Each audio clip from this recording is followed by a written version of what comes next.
98.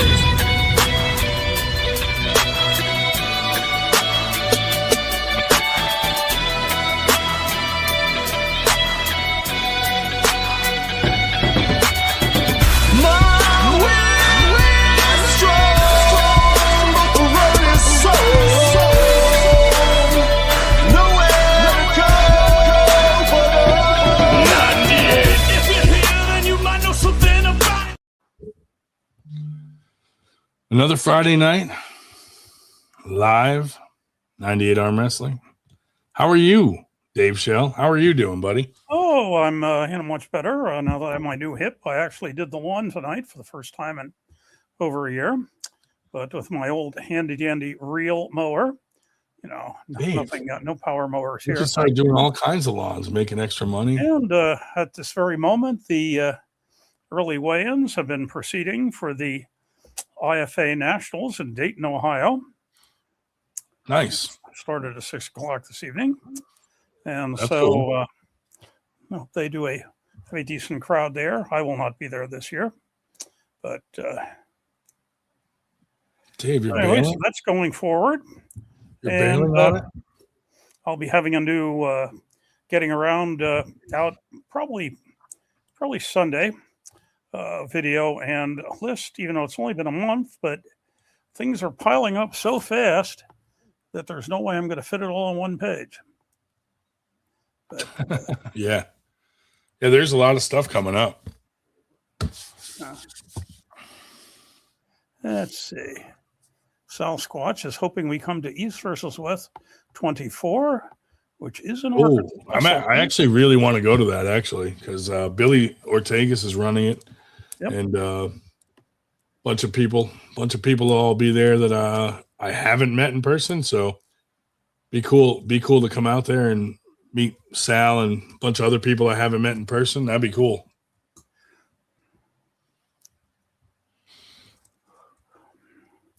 Yeah, never grouped up with anybody in Arkansas. Yeah, I would make 25 states that I've been to either a practice or a tournament. Yeah. Dave, you gonna go? I don't know. I wasn't thinking of going that far, no, to be honest with you. But hey, anything's possible. Yeah, I would fly there if I'm going. I don't know. Anyway, they see who Corey West is fighting yet? I didn't see anything yet. They just had they just had his name on there with to be announced. So I don't know if they announced it yet, though. I haven't really been online today much, so maybe they came out with it, but I don't think so. Yeah, I haven't seen anything either. Someone in the chat knows. Let us know.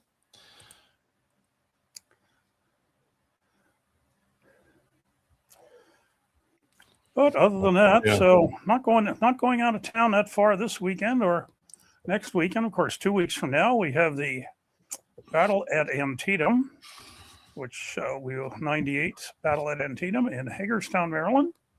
On the 9th, the week after that is the Outlaws in the house. PAL on the 16th, and all sorts of stuff coming up. Yeah, not sure what I'm doing the 23rd yet. 30th is Jason Vale if I decide to go there. I haven't been on much lately because, one, we're trying to plan our whole next year leading up to the next Winter Blast. So I've been busy doing that, finding new venues and working on that. And also I've had a few meetings lately with some potential sponsors interested in sponsoring 98 as a whole, like big sponsors. So if that works out, hopefully, that could be some really cool support for 98 as a whole, where, if they give us a chunk of cash, we could split it up equally between each franchise so that everybody can, get the equipment they need or banners or, if they want to use it for cash payouts or awards or whatever helps that promotion grow. That's kind of why I've been quiet, is I'm working on some bigger picture stuff in the background while everybody else is kind of working on their local stuff. I'm trying to do our local stuff also, but also like the bigger picture stuff. So if I can score one of these franchises that I've had some meetings with in the last few days, it would be some big strides for 98 as a whole. And, we're going to be having some meetings coming up about throwing some regional events in the United States leading up to like a 98 finals kind of Winter Blast event, size event. So we're working on that also in the background. Still working with Ray and stuff on our ref program and stuff like that. We got a lot of stuff going on. So that's kind of why I've been quiet on social media, but it's for a good cause. Working on a lot of stuff in the background. So hopefully those things all start to come together. But other than that, yeah, I got to plan our next event. We need one soon in the next month or two. And just looking for new cool venues and stuff. We had one venue that kind of stopped letting people do events there, so we lost a venue that we really liked. So we got to find a replacement. We got a couple other ones that we use regularly, so we're still okay, but would like to find one similar to that one. And so that's what I got going on, and that's what we've been working on. So that's why I've been kind of quiet in the group chats and on Facebook, but I promise you it's for a good cause, and I think in the end it's going to be really good for what we're all trying to accomplish. Got some other franchise locations interested in talking to them, and just trying to grow 98 as a network so that we could, if we're not already, become one of the biggest leagues in the country. And there's a lot of good things we can do for the community, being that large and having the network that we have for promoting is huge, which I guess is attractive to larger sponsors. So being able to say that we're a national brand and or even international now that we have one in Canada, and being able to say we're a national brand, being able to say we run one of the largest tournaments in the country is big for us, and it looks good and it sounds good to sponsors. So, I've been trying to use these tools and these things that we've accomplished as a way to attract sponsors, and it's starting to show and it's starting to pay off, and people are starting to notice us. We're getting a lot of sponsors reaching out to us instead of the other way around. So that's been really good. And everybody in the franchise is doing their part and promoting and doing their thing. And everyone gets along now that we've weeded out a few bad seeds. It's going really good. And I'm proud of everybody that's part of 98. So we'll just keep doing what we're doing, keep growing, keep networking properly, and see where this thing goes. 98, the main goal of 98 has always been to grow the sport. So, having guys like, Through the Fingers, Brian, that runs a podcast, and we have a podcast, and James Latta has a podcast. And, we got some really good arm wrestlers part of the 98 franchise, like the entire Passmore family and Nathan McAllen, and, Alan Vaughn's doing some big things for the sport down there, and for the women's side also. Dion up in Montana is doing a lot of stuff out there and really building the sport in his area. So, I'm happy with how things are going. I know that we had some franchise owners that felt like, I should kick people out if they're not throwing tournaments or doing this or that. But, this whole thing is not about that. Like, it's not about money. It's about growing the sport. So to me, it's more important to have all these people involved as a network. And we're still shaping how that network is going to work. And it's getting bigger every day, and it's starting to get a lot of attention. And to me, that's the important part, because the larger we get our network to be, and some dedicated people involved, it gives us more power to do more for the sport and the pullers. You know, if we stay small, like, yeah, it's great for our little area, but combining forces with other promoters across the country and building something together, it gives us more means, I guess, to really reach a larger percent of people. And in doing that, we're able to create bigger and better opportunities for pullers and get new pullers involved and get new people in the sport. Like I get like probably 3 calls a week of someone saying, "Hey, I was looking up arm wrestling and I saw 98 came up on Google. Where's my closest practice?" Or, you know, "Where's the next tournament?" Like, people are starting to notice 98 and be able to look it up and find us on the internet. Like, you type in arm wrestling on Google and 98 will be in the top there. So it's really cool to see that. And the larger we grow, the more presence we have on social media, which is really helping us to grow the sport and get new people into it with like the first timer stuff we do and all that. So thanks to all the franchise owners for having a part in this and trusting in 98, because I really think we're headed to a good place. And I think the people that are involved right now see the future vision and are not focused on like the now and what can I, like, there's some people I've talked to that wanted to be franchises, or that maybe even were, that we had to remove, that they were all about what can I get out of it right now, or, you know, it made it all about money, and they just ended up not being a good fit.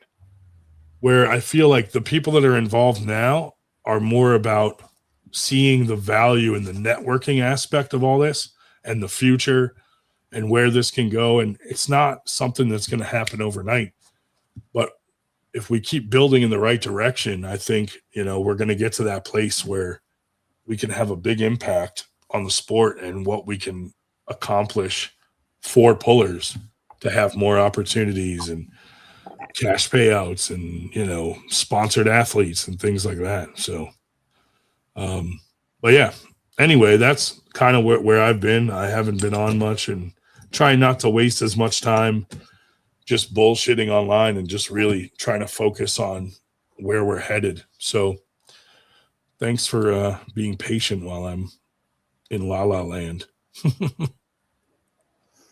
What do you got, Dave? You got anything? Well, I just see, on looking at I'm watching the comments, Rabbi Forklift wants to know if we can do a IPO on the New York Stock Exchange because he's invest. I'll tell you, that might be more legalities than we want to get anywhere involved with. But yeah, actually, what I do have, I was going to say, we're getting into the warmer weather now, and so look around you. If there is a lot of these small towns, or even bigger towns, have community festival, and you can basically, in some cases, for absolutely no charge at all, or at least a minimal charge, set up a table, or set up your table and set up a basically get more eyes on the sport. And the reason I mention is because we have a relatively new group in Bloomsburg, Pennsylvania, called Wrist Reapers. And I just heard they're going to have what they're calling a Renaissance Festival in Bloomsburg tomorrow. And big enough that, just about everybody and their brother from a couple of counties around is going to be setting up a table, and big enough crowd that they're running shuttle buses from the local university and from the fairgrounds to downtown, and they're setting up a table. So they hope to get some more eyes on the sport. And we had a similar situation Ryan was at back in, I guess, fall or late summer. I know East Ohio usually does that at their community festival, and which I think was First Friday, I believe. They held something from May through September. So hey, look around, and if you see somebody holding a community festival, get your table, set it up, and get a lot more eyes on the sport. Yeah. But, yeah, I mean, we realized that we did that event up by Randy's house at this little town fair festival thing, And the people that run the event weren't sure about having arm wrestling there, but they let us anyway. And she came up after and she said, man, you guys were the busiest booth of the day. Like everybody was coming and just flocked around watching. We brought a side pressure machine. All the kids were trying it. Some of the kids were sitting on the plate and arm wrestlers were like lifting the kids, like almost like it was a ride. And a lot of people asked where the closest practice was, things like that. And some people said they didn't even know arm wrestling was a sport. But a lot of the kids got involved. A lot of adults came over to try it. And, you know, that's how you get eyes on the sport. You know, you got to do stuff like that if you really want to get eyes on it from, you know, because when we throw arm wrestling against events, most promotions, they're just promoting it in arm wrestling groups to people that are either already arm wrestle or are already interested in arm wrestling. But when we do like the first timers, I go put it in non-arm wrestling groups that are for like that city or that township or that, you know, county of that area where the event is, to try to bring attention to it from people that are not arm wrestlers or have never heard of the sport or don't know that it's such a thing, so that we can get new people into the sport. And that's been working for us. That one event, Dave, what we have, like 54 entries of newcomers, first timers? Yeah. And then of those first timers, a lot of them came to the next tournament and pulled as novice.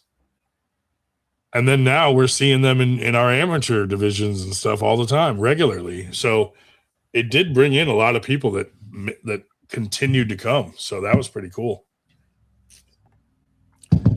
I see the snow must be melting in Nova Scotia because there's some idiot named Yakimovich that's been, you know, making his usual idiotic remarks in the chat. But who's that? I've never even heard of him. Yeah, whatever. That's what he said. Yeah, he's thinking of taking up arm wrestling. But where can he sign up? Someone has to tell him that left hand doesn't count. Yeah, right. The left hand doesn't count, and especially, you know, besides, you know, you have to be there for a couple hours, and somebody that takes a dump as often as he does would, really wouldn't have the ability to stay there that long. What everyone think of East versus West? Matt Mask was pretty hyped there, and then his little video clip of him saying some things that people were posting around like craziness. Oh, that's good to know. I was actually just wondering, like, when is he gonna take a dump? Is it too early in the night to start bitching about things, or bitching, moaning, groaning, and complaining? What do you think? Should I hold off on the bitching for a while? I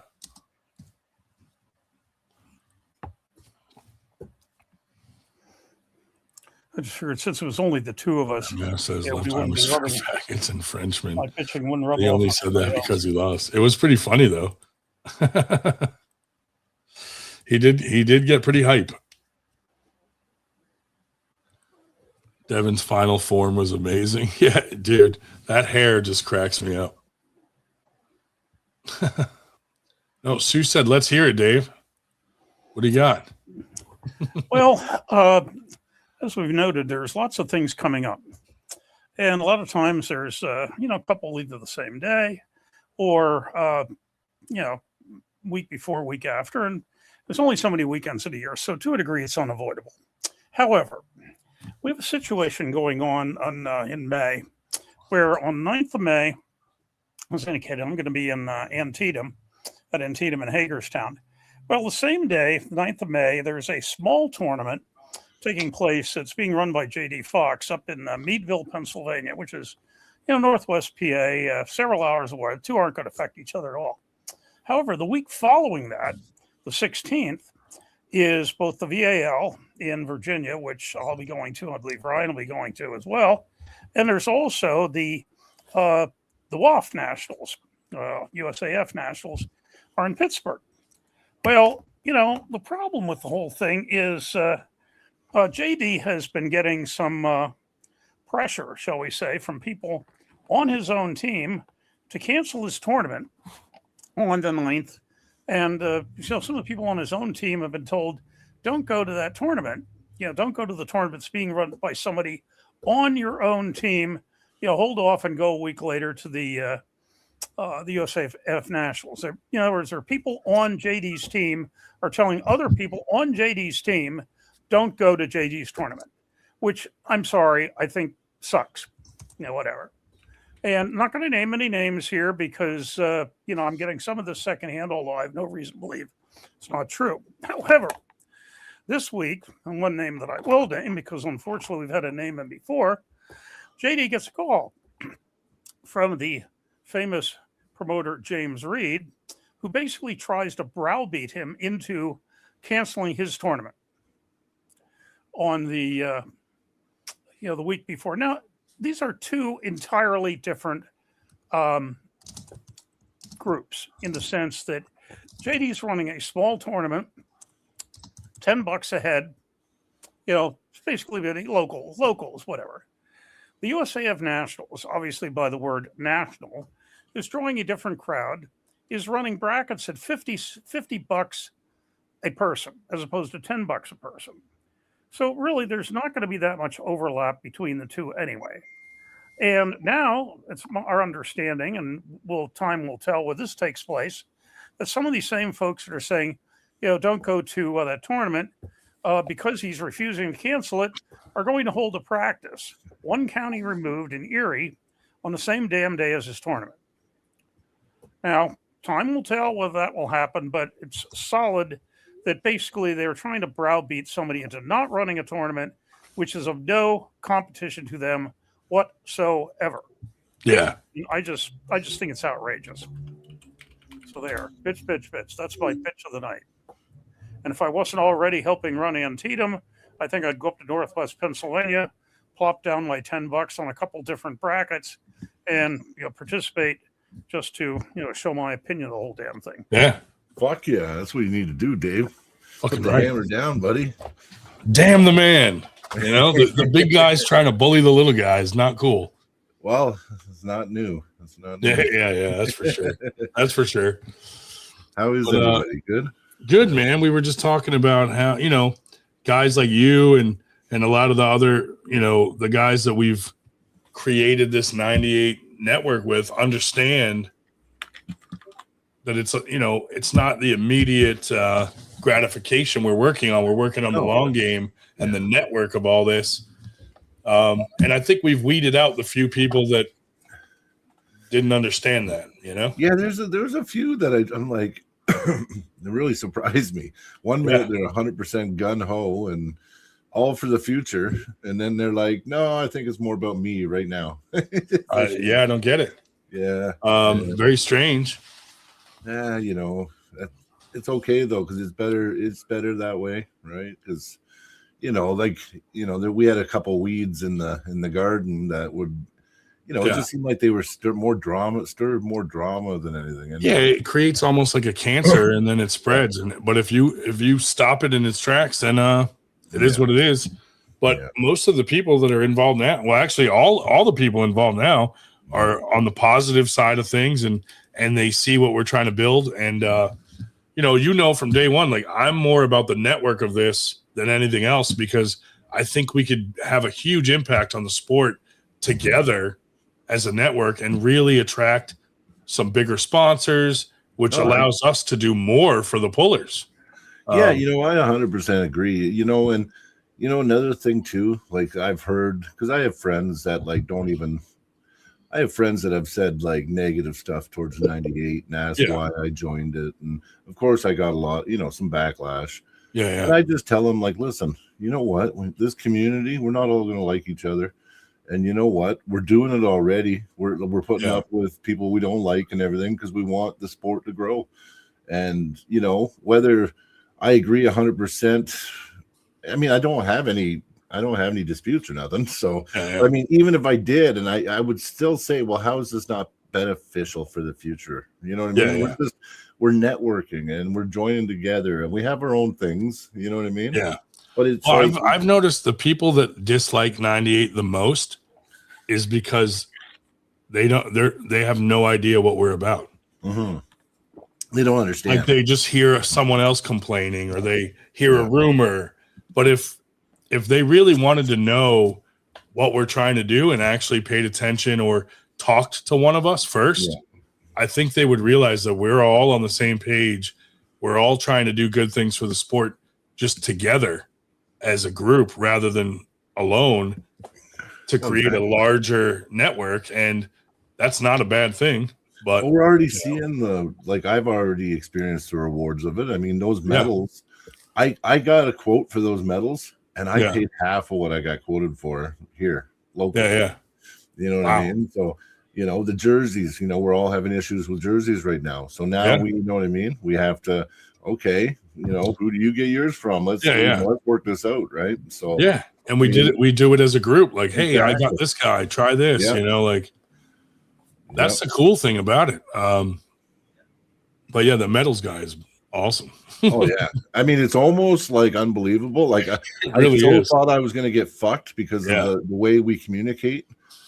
I'm like, just like, I don't know how this can work out. And I don't know how that guy is so trusting to send out thousands of dollars worth of medals in advance.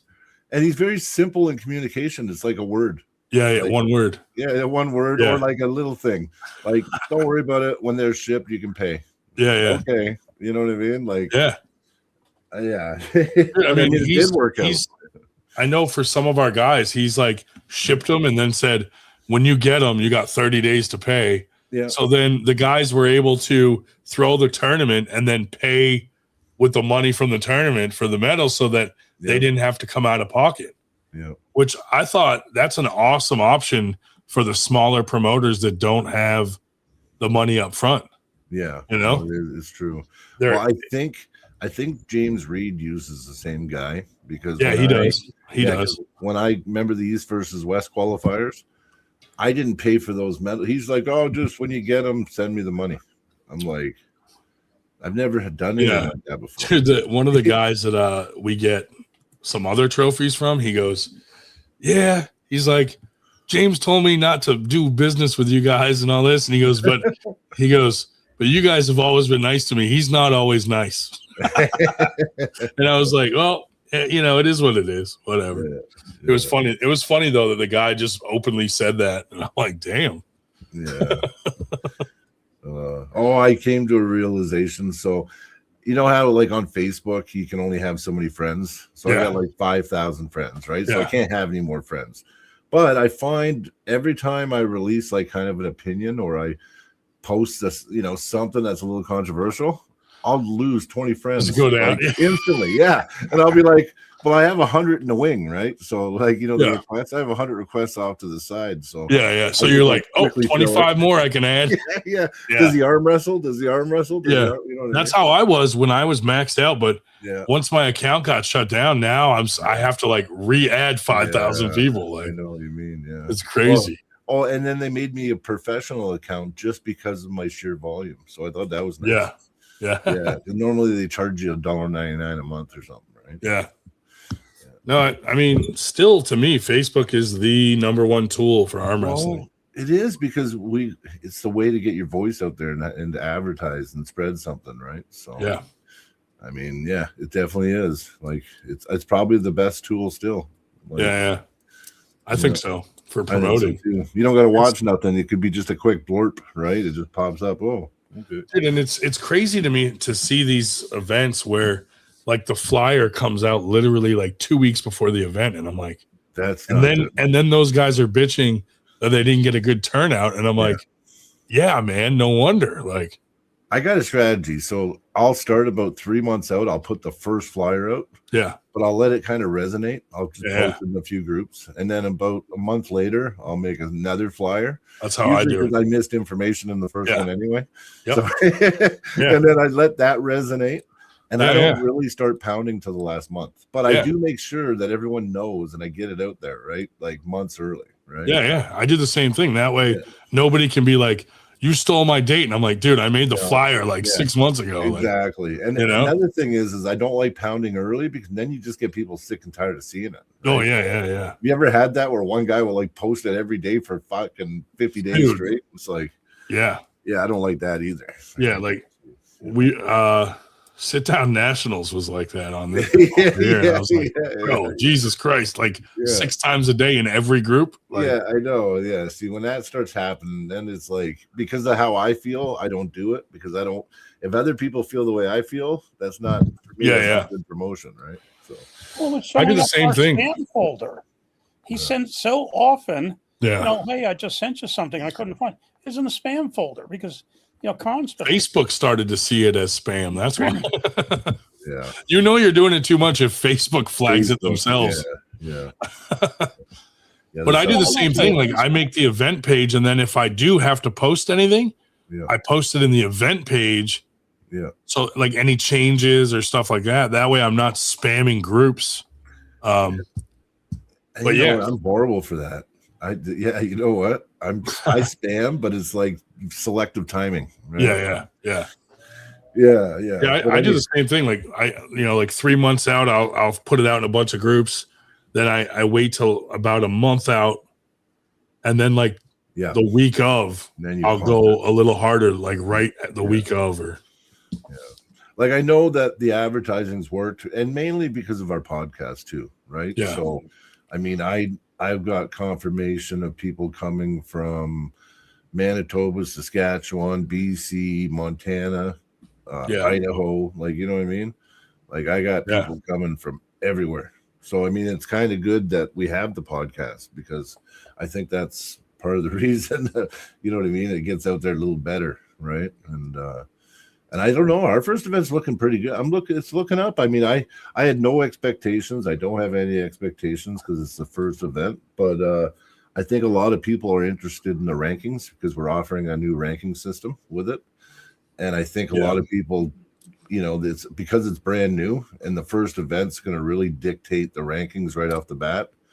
I think that's why I think we're going to have a decent turnout. Like, I really think it's going to be a good event. So yeah, we got custom awards for the super matches. Nice. Yeah, we did the old hammers, but and I'm just telling people, but we put it this way, they're all wood, and they're the densest wood in the world.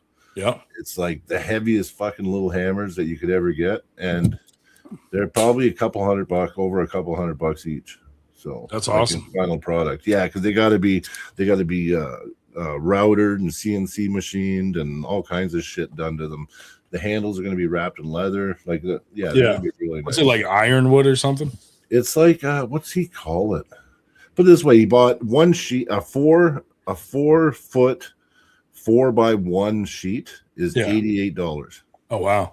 And so basically, what do you get? Plywood, and he it's not sandwiches it together. Or? It's not plywood, but it's like plywood. Okay. Like how he does it. So what he does, he's got this really expensive wood. And the outer layers is like this expensive wood, whatever it is, right? Real dark, and he's gonna soak them in oil too. Eh? Okay, it'll look beautiful. But anyway, and then the inner part of the handle will be more like a maple. So he'll use the expensive wood on the outside, and then and he'll use dowels, and then he'll glue it, and then vice it together, and then he'll run it through a machine, and then through the fingers, the 98, like our logo, is all going to be routed it right into the wood. That's cool. Oh, it's going to be cool, man. Like they're going to be cool. A lot of work, man. It's like one guy, two guys actually. Damn. 2 guys are making them, and just in materials, it's $2,000. That's crazy. Just in materials, and they're not charging me for labor. Oh my god. No, they just. But I'm gonna give them some. I'm gonna. That's cool though that they're willing to do that. Yeah. So and then they're gonna make some extra ones, so that way, the next day we can have like special awards, like match of the day or grinder performance of the shit like that. I don't know all that. We have the names. I just don't have them all in here right now. But special awards, and then he wants to make a losers hammer. So it'll be like a mini, nice. It'll be like a mini hammer, and it will say loser on it. Yeah. It's made out of softwood. It's not going to be as expensive as wood, no. Yeah.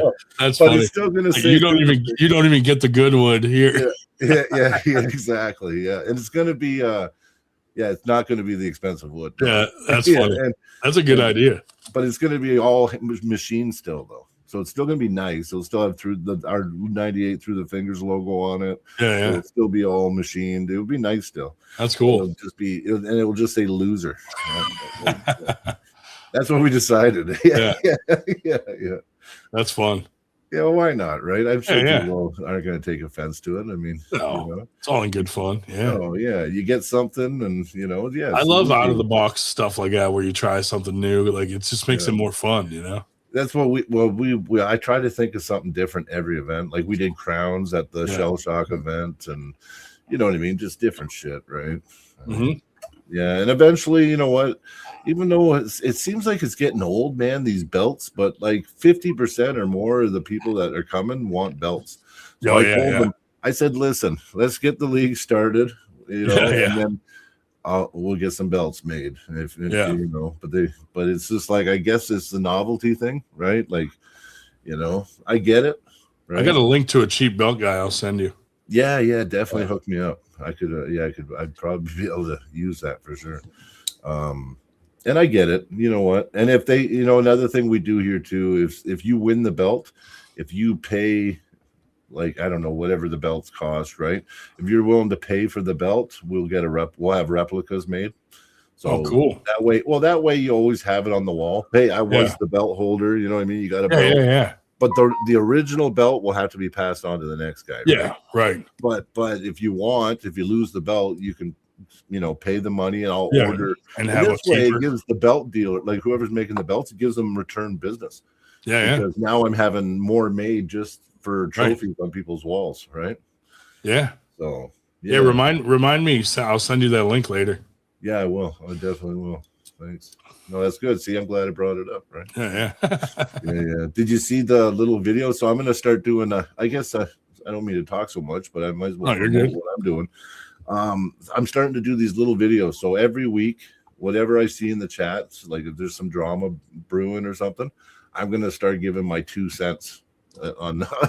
And anyway, I'm just going to start doing little videos every week. Anyway, the first one I did, I lost me 20 friends on Facebook.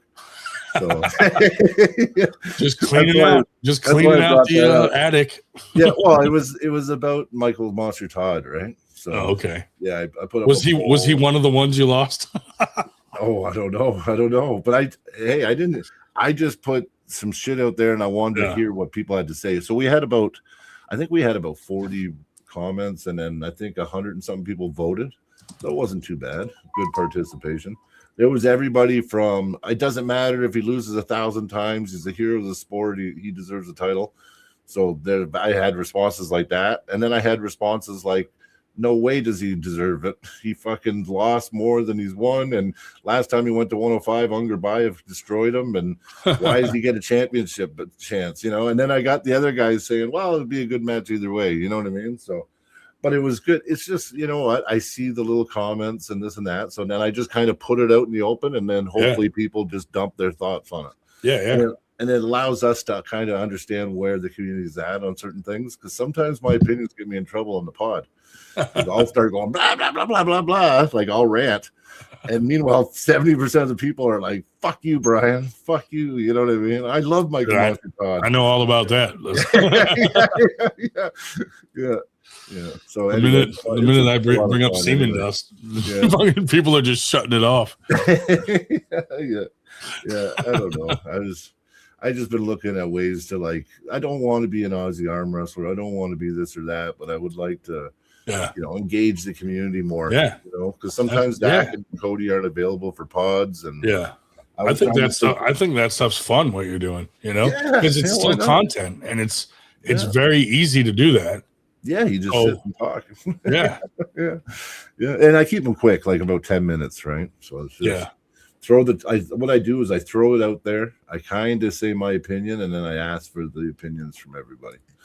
So that's I'm gonna start doing it every week. So hopefully I don't have to run out of friend requests.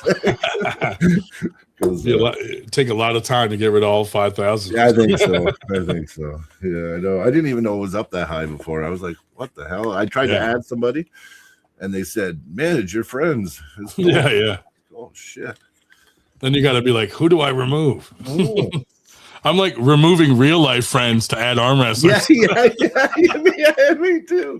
I'm like, oh, he doesn't talk to me anymore. Fuck that guy. Yeah. And then add an arm wrestler. I've done the same thing.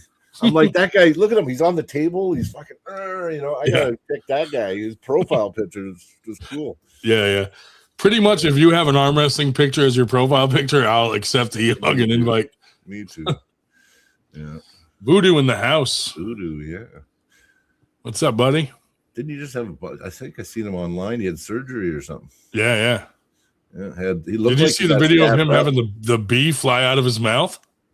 He had a bee fly out of his mouth? He had a carpenter bee in his mouth, and he's like opened his mouth and it flew out. And I'm like, what? How did you get it in your mouth in the first place? That's what I had that happen once because I had a pop. Yeah. And I didn't look at, and you know those big, huge, fuzzy nice get in it? Yeah. You know, the ones that don't really sting too much and just fly around. Like the bumblebee. Yeah.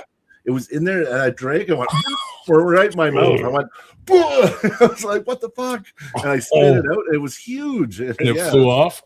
It did. Oh my God, dude. Lucky you didn't get stung on the tongue or some shit, dude. Went right in my mouth. I know. I was Thank God you didn't swallow it. I know. Imagine like getting stung like in your esophagus. Or no. I swell up as it is when I get stung. It's not good. Oh. Imagine it in your mouth, down your throat. Yeah, that'd be horrible. I want to know how he got it in his mouth in the first place. Yeah. Well, maybe he same thing. Maybe he took a drink and it was in the drink. He did a video where his mouth was closed and he's videoing and he opened his mouth and it flew out. And I'm like, oh, he probably put it in his mouth. He probably just put it in there. Yeah. You know, let it fly out. Oh man, I'd be too nervous.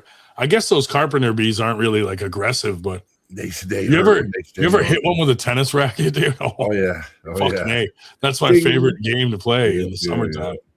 Like these fuckers. I don't know. You know what? I don't like hornets or wasps. Nah, me either. Those are nasty. I got stung when I was a kid. I stepped on a yellow jacket nest in the ground, and they went right up my. I almost died. Dude, I had the same thing happen to me. Did it? They go right up your body. I felt something wiggle under my foot. Yeah, and I moved my foot, and they went up my shorts. Yeah, me too. And I started running, and me too. I was like, I'm like getting naked, dude. I'm like taking my shorts off, ripping my shirt off, and I got stung like on my thighs and shit. I got my nuts were stung, my ass. I had hundreds of stings, and I was only 4.5 years old or five years old. So I remember I was playing. I don't know, collecting firewood and shit. I was like playing Boy Scout or something, you know. I was just this little kid, and all of a sudden, I was like, I felt this burning sensation. I didn't even know what was happening. And the next thing I know, I was like, ah! And I ran out. My uncles were all there. They're like, oh, it's probably just a bee, you know, one bee. And then they looked at me, they go, oh, fuck. And they were like banging them. They're getting them all off. They were up. It was up my body. Oh, yeah. Dude, that was the scariest thing that I think ever happened to me. Like, up my shorts, and I'm like punching I was like smacking them through my shorts, and then I just ripped my shorts off, and I'm like, fucking, you know. And I was at a campsite, so I'm like getting naked in front of a bunch of like girls, and I'm like, this is embarrassing, dude. Like, too, when I did it, it was crazy. It was. I was young though. I was like 10 years old. Was a female, so please do not try this. No, we're not going to try it. We're not going to try it. I wouldn't know how to sex a bee anyway. Like, which one's the female? The big one. Yeah, no, I think the females are actually the smaller ones. Are the big. Yeah, I don't know with the carpenter. I don't know the carpenter ones. I don't know either. All I know is when I start seeing those, dude, I take out my tennis racket and fucking make a game of it. Yeah. Fuckers. I don't like those real crazy looking wasps that look like aliens either. Those are scary. Yeah, they sting hard too, man. Yeah. And they bite and sting. I got one in the neck once, and that was it. Yeah, like I don't trust those fuckers. If I see them, I got to kill it right away. Yeah. Some will bite and sting, and some of them have venom in their bite too. Jesus. Yep. So it's not. You know what's the worst is when you get stung and you fucking hit it off, and then you can see the poison sac.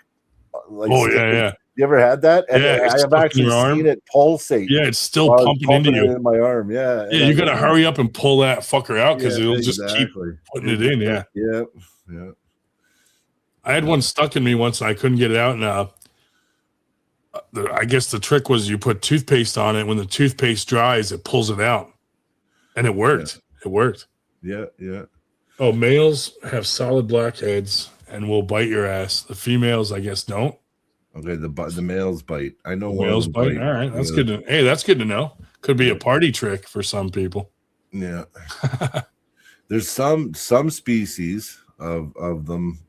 Some only the female has venom and the males bite, and then there's actually some wasp species where one sex is like an ant. It doesn't even have wings. Oh yeah, I've seen that. Yeah. I've been studying all this shit. The females that do guy not that goes bite. around getting stung by all the shit in the world. That's good. Have you ever seen that video of that Which guy? one? He just gets bit by bit by anything. Oh my god, dude! Yeah. Those when he got those what were they, centipedes? Oh my centipedes. God, yeah. That was bad. And he's like, actually, he found one of these big beetle cockroach things. Anyway, I've seen them. They're always in swamps, or they'll fly. They're called June bugs too, but they're like big prehistoric fucking things. And he let it bite him, and it was like, oh, it was so bad. And then he's like sitting there saying he's gonna die. His arms all swelled up. I'm like, but then I look, he's got like fucking 100 million views on this video. Dude, and then like a few times, like his heart started to palpitate, and they had to bring him to the hospital. I'm like, dude, I had a neighbor that one of those June bugs flew into his mouth when he was coming home because it was around the light. Because you're flying, you're riding on your bike. It clamped onto the inside of his cheek, and he couldn't get it out. Oh no! So he had to go to the hospital, and I'm like, dude, why didn't you just chew it and spit? I would have just killed that motherfucker. Yeah, fuck you. Yeah. I'm not gonna just let it. No, me either. I'd bite it and get it out of my mouth. Yeah, whatever it takes, dude. I don't, Yeah, I know. Holy shit! Drink some hot water or something. Well, I've almost died driving because I was driving one day. I was like, and the fucking bee flew in, went right behind my back, and started stinging me. I was like, fuck, and I was like all over the road. And fucking cars are honking at me. I'm like, fuck. I fucking pulled up on the curb of the road, and I'm like jumping out. Yeah. Anyway, all over a bee. Yeah. I've had that happen where I'm driving and like. I look in the rearview mirror and there's like a fucking giant spider on my phone.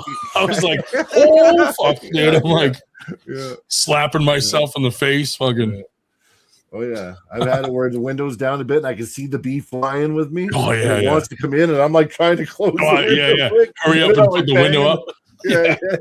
I take my hat off, dude, and I'm like trying to put the window up fast. That's the good part about having a hat is you always have a fly swatter ready as a weapon. Fucking bugs. I agree. The worst is when it's on you and you can't find it and you're like, it's in my shirt. I know it. And you're like trying to freak out. I know, buddy. I know. Big, strong arm wrestlers scared of a little tiny fucking bug. It's crazy. Like we'll be at an outdoor arm wrestling event. Yeah. And all of a sudden a fucking bee will try to land on me or something, and you just watch me, right? Everyone's like going, look at that big fucking pussy run. I'm like, fucking running around, hiding under people.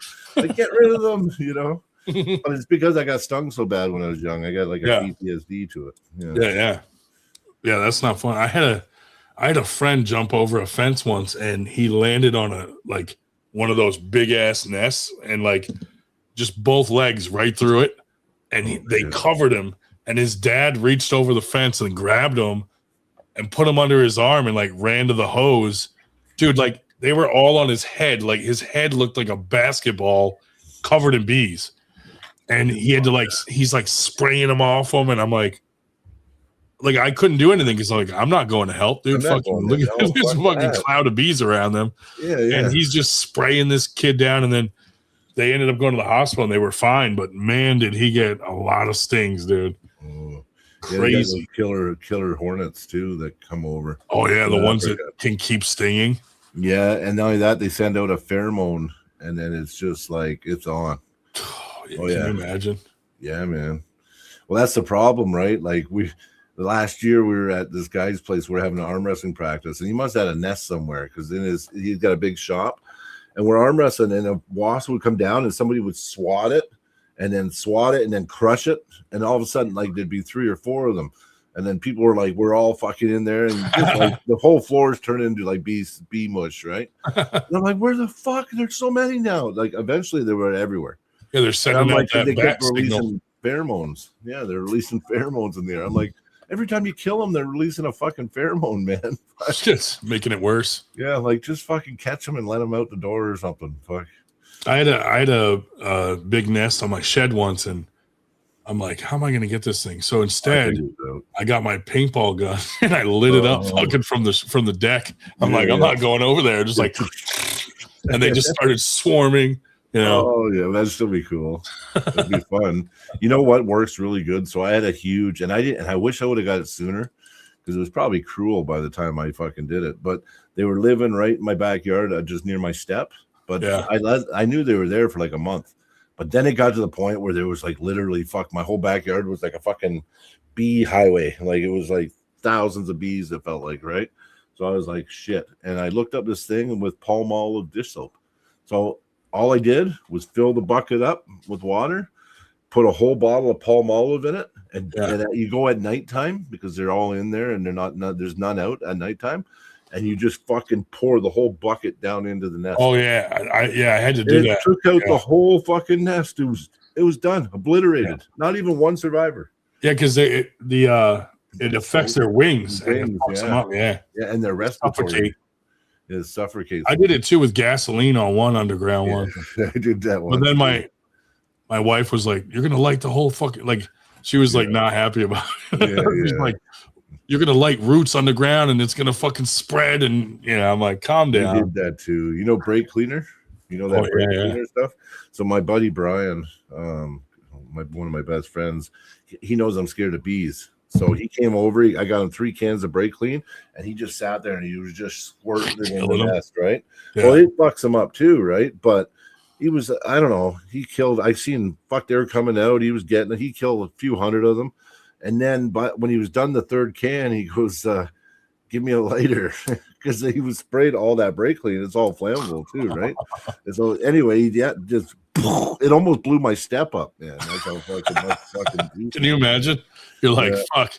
Yeah, but it finished it off. Yeah, that finished the whole nest. It's worth it though, Yeah, I'm like, fuck you guys. Yeah. I had an underground one, and like my landscaper, the guy that mows my lawn, was like, "Dude, you gotta fix this." Like my guy just fucking was running from your fucking bees. So I took a piece of EMT, like electrical metallic tubing, and I stuck it down in there, and they came out a little. And then I just poured gasoline down that tube and fucking lit it. Fucking woo. Yeah, I know. But it left like a fucking 3-foot crater in my it would, because it's got nowhere for the gas. My wife was like, "You're gonna fix that." I was like, oops. All of a sudden the city comes in. What the fuck? Yeah. You go. I mean, the ground like literally just fucking like exploded, and I'm like, "Oh shit!" Yeah, because you know why? Because there's fumes that are coming up, right? And then you're igniting the fumes too, right? Yeah.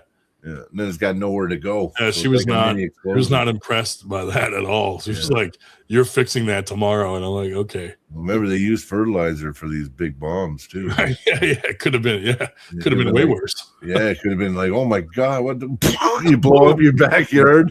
I swear, I don't know. It's fertilizer. Yeah, cops come. Get on the terrorist list. Terrorist team comes. Fucking fertilizer bomb. Right. I was trying to make C4 to get these bees. I do put a lot of nutrients in my soil, but I'm trying to make a bomb. It's funny the random chemicals you'll try to use to kill something. It's necessary sometimes, though.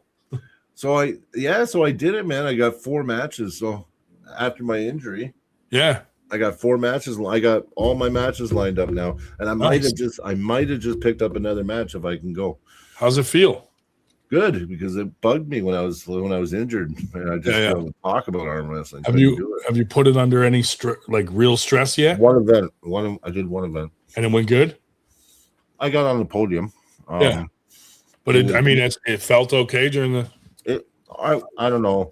I was so scared. I was pulling a little different than I normally pull. Yeah. But I did okay. I beat this one Ukrainian guy, flashed him, beat a couple other guys.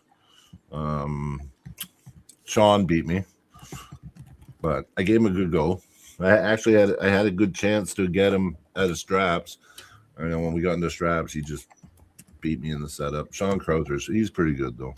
And then Dustin beat me, but that was my first time pulling him. Dustin Houghton.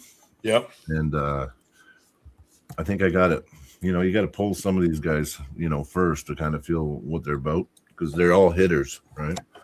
But they're good. I got third. It was Dustin, then Sean, then me, and then I'm pulling Len Houghton on the 29th of May at my event. So I didn't want to pull my own event, but I figured, you know what, it's just a super match night, and I might not get another chance to pull the guy, and he's kind of like a legend here, right? So, and then I got a match at Dion's event, August 22nd in Cranbrook, BC, British Columbia.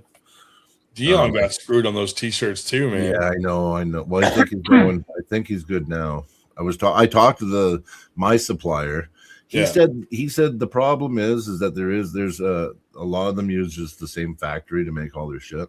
Yeah. But they all kind of work as their own. They all know each other. Yeah, they do too. Yeah, they do. He was honest. So the guy from Billa was actually honest with me.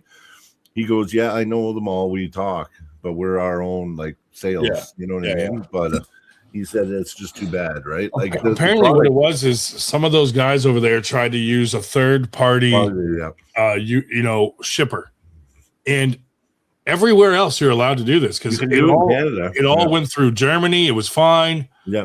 But the United States UPS doesn't allow it. Yeah, but it sucks because you guys are so stringent now. I lost $3,000 on T-shirts, dude, and straps for my handles. Everything that I ordered got destroyed by. They send them to me and with a third party too, but I get them. Yeah, we're the only country that is like, nope. I know. And the thing that pisses me off is they arrived in Philly, 20 minutes from me, and I'm like, and then they shipped them to Louisiana to be destroyed, and I'm like, well, what is the problem exactly? Like, if they use a third-party shipper and you guys got screwed out of a fee, why don't you just tell me what that fee is and we'll try to correct it and I'll pay it because I really want my fucking T-shirts. And they just would not. They didn't give a shit. They're like, nope, we don't. You know, I'm like, well, that's bullshit because at this point, it's not that guy's fault. It's your fault. Not that, how many people are getting fucked right now? Yeah. You know, the hard thing is, even the supplier, it's hard for him. But you know what I would say? I think the supplier, because he's equally involved, he should be like, listen, you know what? Yeah, make it right. We'll make it right somehow. I can't afford to eat the whole order, but maybe I'll send it again for half the money. Like, you know what I mean? Yeah, like if he would have said, hey, I can't do anything about the shirts, but, you know, the $200 worth of handle straps you ordered, I'll cover that or something. Yeah. Just something to make it right. But instead, I talked to him and I said, hey, listen, this is what they're saying. Like, how did you ship these? And he just ghosted me. So anybody out there using Dull Set, if something happens, he's not going to fucking help you out. He bugged me a lot. He messaged me for 2 years, that guy, to try to get me. And I never did follow up. But when I talked to Billa said, listen, you know, like, this is kind of dangerous because if anything, like these other guys, like, look, Voodoo just said Billa is the absolute best. Yeah, because Billa never fucks anybody over. Yeah, and I've talked to Billa before in the past too, but at the time, it was when they were really new. Yeah, and his prices weren't a little higher, lower than Dull Set, and Dull Set had never screwed me at that time, so I stuck with him. But yeah, I've heard a lot of good things about Billa, but Dull Set, obviously they changed their shipping method to probably try to save money, not realizing that the U.S. would not allow it. Well, that's just it, right? That's where they save a lot of money is with good shipping, like cheap shipping. But all I know is that Billa sent me a video of the final jersey being sewn. Yep. And then that was on a Wednesday. The following Thursday, the package was at my doorstep. So, and that was with all my jerseys. I think we got 75 jerseys or something. Yeah. So I ordered like 250 fucking jerseys and strap handles and all that shit gone, dude. And they were the Winter Blast ones. So they didn't come in for Winter Blast. I'm like, God damn. We just had a similar problem. So have you ever heard of Just Go? Yeah, Just Go. Yeah. So they don't deal with them. They're fucking really. Oh yeah, buddy. Anyway, headache from we ordered We just wanted straps, actually. They were going to make straps for us. Yeah. That's all we wanted was straps. And their prices weren't even that good. Billa gave me a way better price. Yeah. I didn't know they did straps. I didn't ask them. I should have. It was like half the cost. But anyway, I'm like, we wanted to order 100 straps. And they kept saying, no, it has to be minimum 150. And it was like, whatever. So anyway, said 100, even though they sent 150 anyway. Then I went to send them the money. The bank declined it. Their bank declined it. And it got flagged because they've been flagged for fraudulent activities. So their bank doesn't take payments anymore. So anyway, I got the money back. And then he goes, listen, blah, blah, blah, blah. I'm going to send it to you. I'm like, okay. Me and Cody were dealing with it, the co-host Cody. And he sent us the product, but the product was most of it shit. Like it was just shit. Like the straps, where it says through the fingers through it. Yeah. It would just like run off the edge and shit. Like nothing was centered. Oh. It was like, even though there was like some of them were good quality and like I love they have wicked buckles. Like these buckles, I love them. They go so tight. But there was all defects and shit. So anyway, we messaged them back. We're like, listen, this is like, we're gonna have to like, there's some good stuff. Like we skimmed through anything that was really good. We're still gonna sell and whatever, right? But anyway, we're like, it's crap. He's like, okay, brother. He goes, you sent me the money again, right? I said, yes, right? Because I had to send it again to him. And he goes, don't worry, I'm going to reimburse you fully. He goes, you know what? We want your business, blah, blah, blah. I'm like, okay, right? And we have it all in text that he said he was going to refund us full, that he knows he sent us crap, everything else. We got it all in text. Anyway, his bank declined it again. So I get the money back. So then I'm like, well, Cody, because at this point, Cody was talking to him. I'm like, Cody, he said that we get a full refund. So maybe because of that, he declined it himself. And then that's why we got the money back. So anyway, a week goes by. Fucking, he goes, oh, I didn't get the money. I'm like, yeah, you said you're giving it a refund. I changed my mind. You don't get refund. And I was like, what? Oh. Anyway, he's like, I want you to send it again. I'm like, no. I'm like, you said fucking. No. Right? And then we had to block him. He started reaching out to all the other arm wrestling promotions, like Fraser Benoit runs Stronghold League. Yeah. Contacted him. He's like, anyway, I get a message from Fraser. Hey, man, what's going on with this? Just go. Well, I'm like, they said you're just ripping them off. I'm like, what? I'm like, oh, my God. Anyway, he started messaging everybody. And then I just got a threatening message yesterday that he is going to go to the International Arm Wrestling Federation and have us dealt with. And I was like, dealt with? A fucking loser. I'm like, you told us we're getting a refund. I said, I've sent the money twice to you. And I said, I'm not sending you money again. Like, go fuck yourself. Like, dude, go ahead and do that. And you're the one that's going to be fucking shunned from the arm wrestling. Yeah. I'm like, keep fucking with me, buddy. Keep fucking with me. Yeah. I'm like, I'll make sure your name's Mud, like, overnight. Who is the International Arm Wrestling Federation? IFA? IFA and WAF.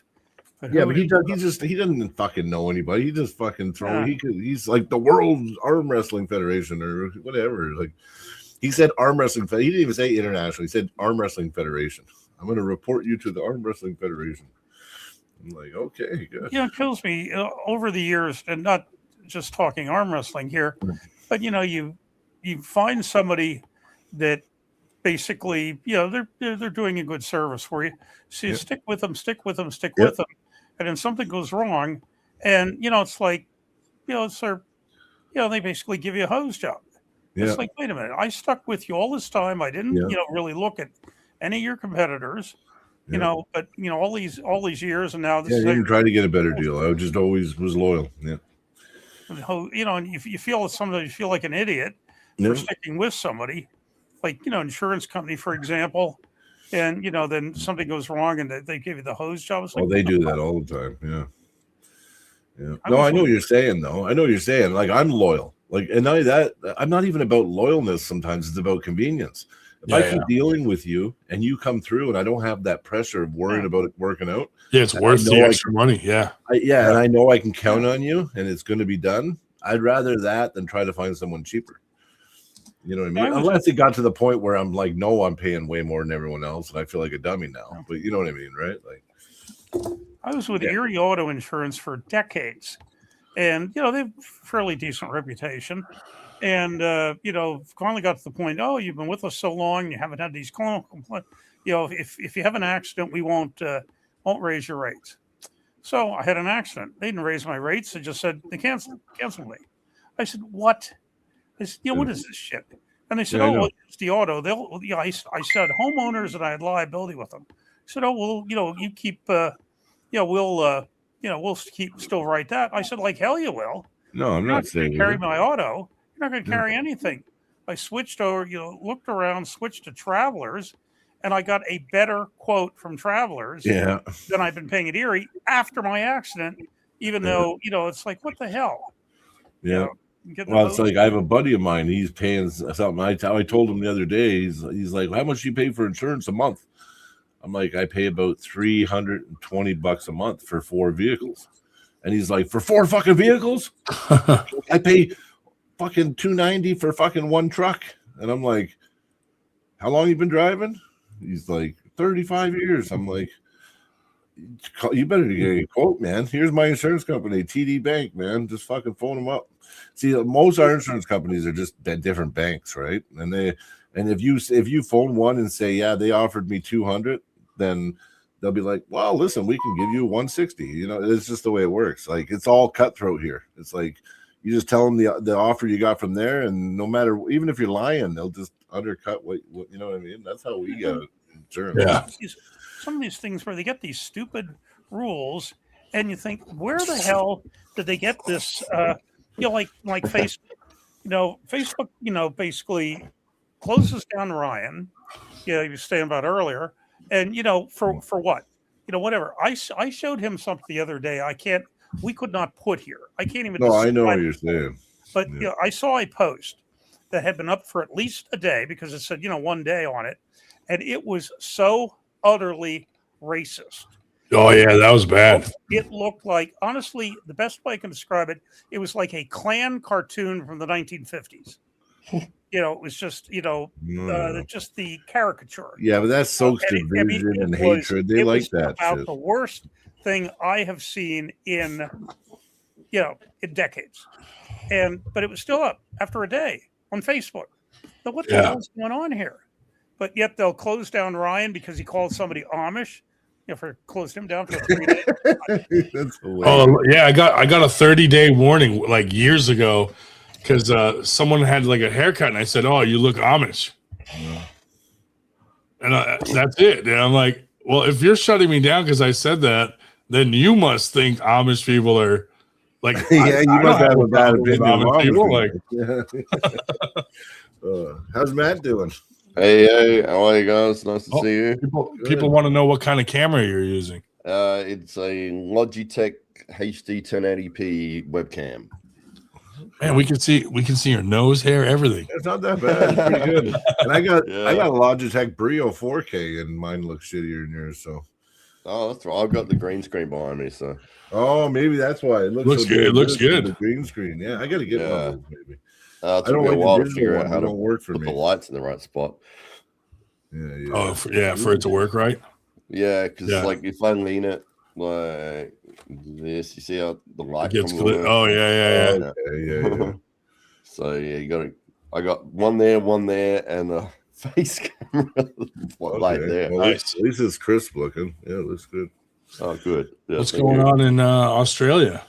Well, we've got an event on the 6th of June coming up. It's a double elimination tournament. And it should be a lot of fun. It's the T Series number 3. Today, actually, in Singapore, they're doing a last man standing event. So I'm excited to see how it goes. Singapore, that's cool. Yeah. So Greg Eo's running it over there. And he's going to record it and then edit it and put it up afterwards. So nice. Yeah. And then we've got in New Zealand, we're doing a last man standing there in July. Oh, nice. Sweet. Yeah. That's awesome. That's really cool. Matawarangi will be running that one. That's cool. Turning colors for the fall, or are you too close to the tropics for that? Is there what, sorry? I said, are the leaves turning colors for fall, or are you too close to the tropics? You really don't get the leaf color change like we do. No, we get it. We get it. Yeah, we call it autumn though, not fall. That's why. But Oh, okay. you know what you mean? Yeah. We call it fall or autumn. Yeah, Yeah. we know the. Yeah, the conversion. Yeah. Fall's just easier, I guess. Yeah. Yeah.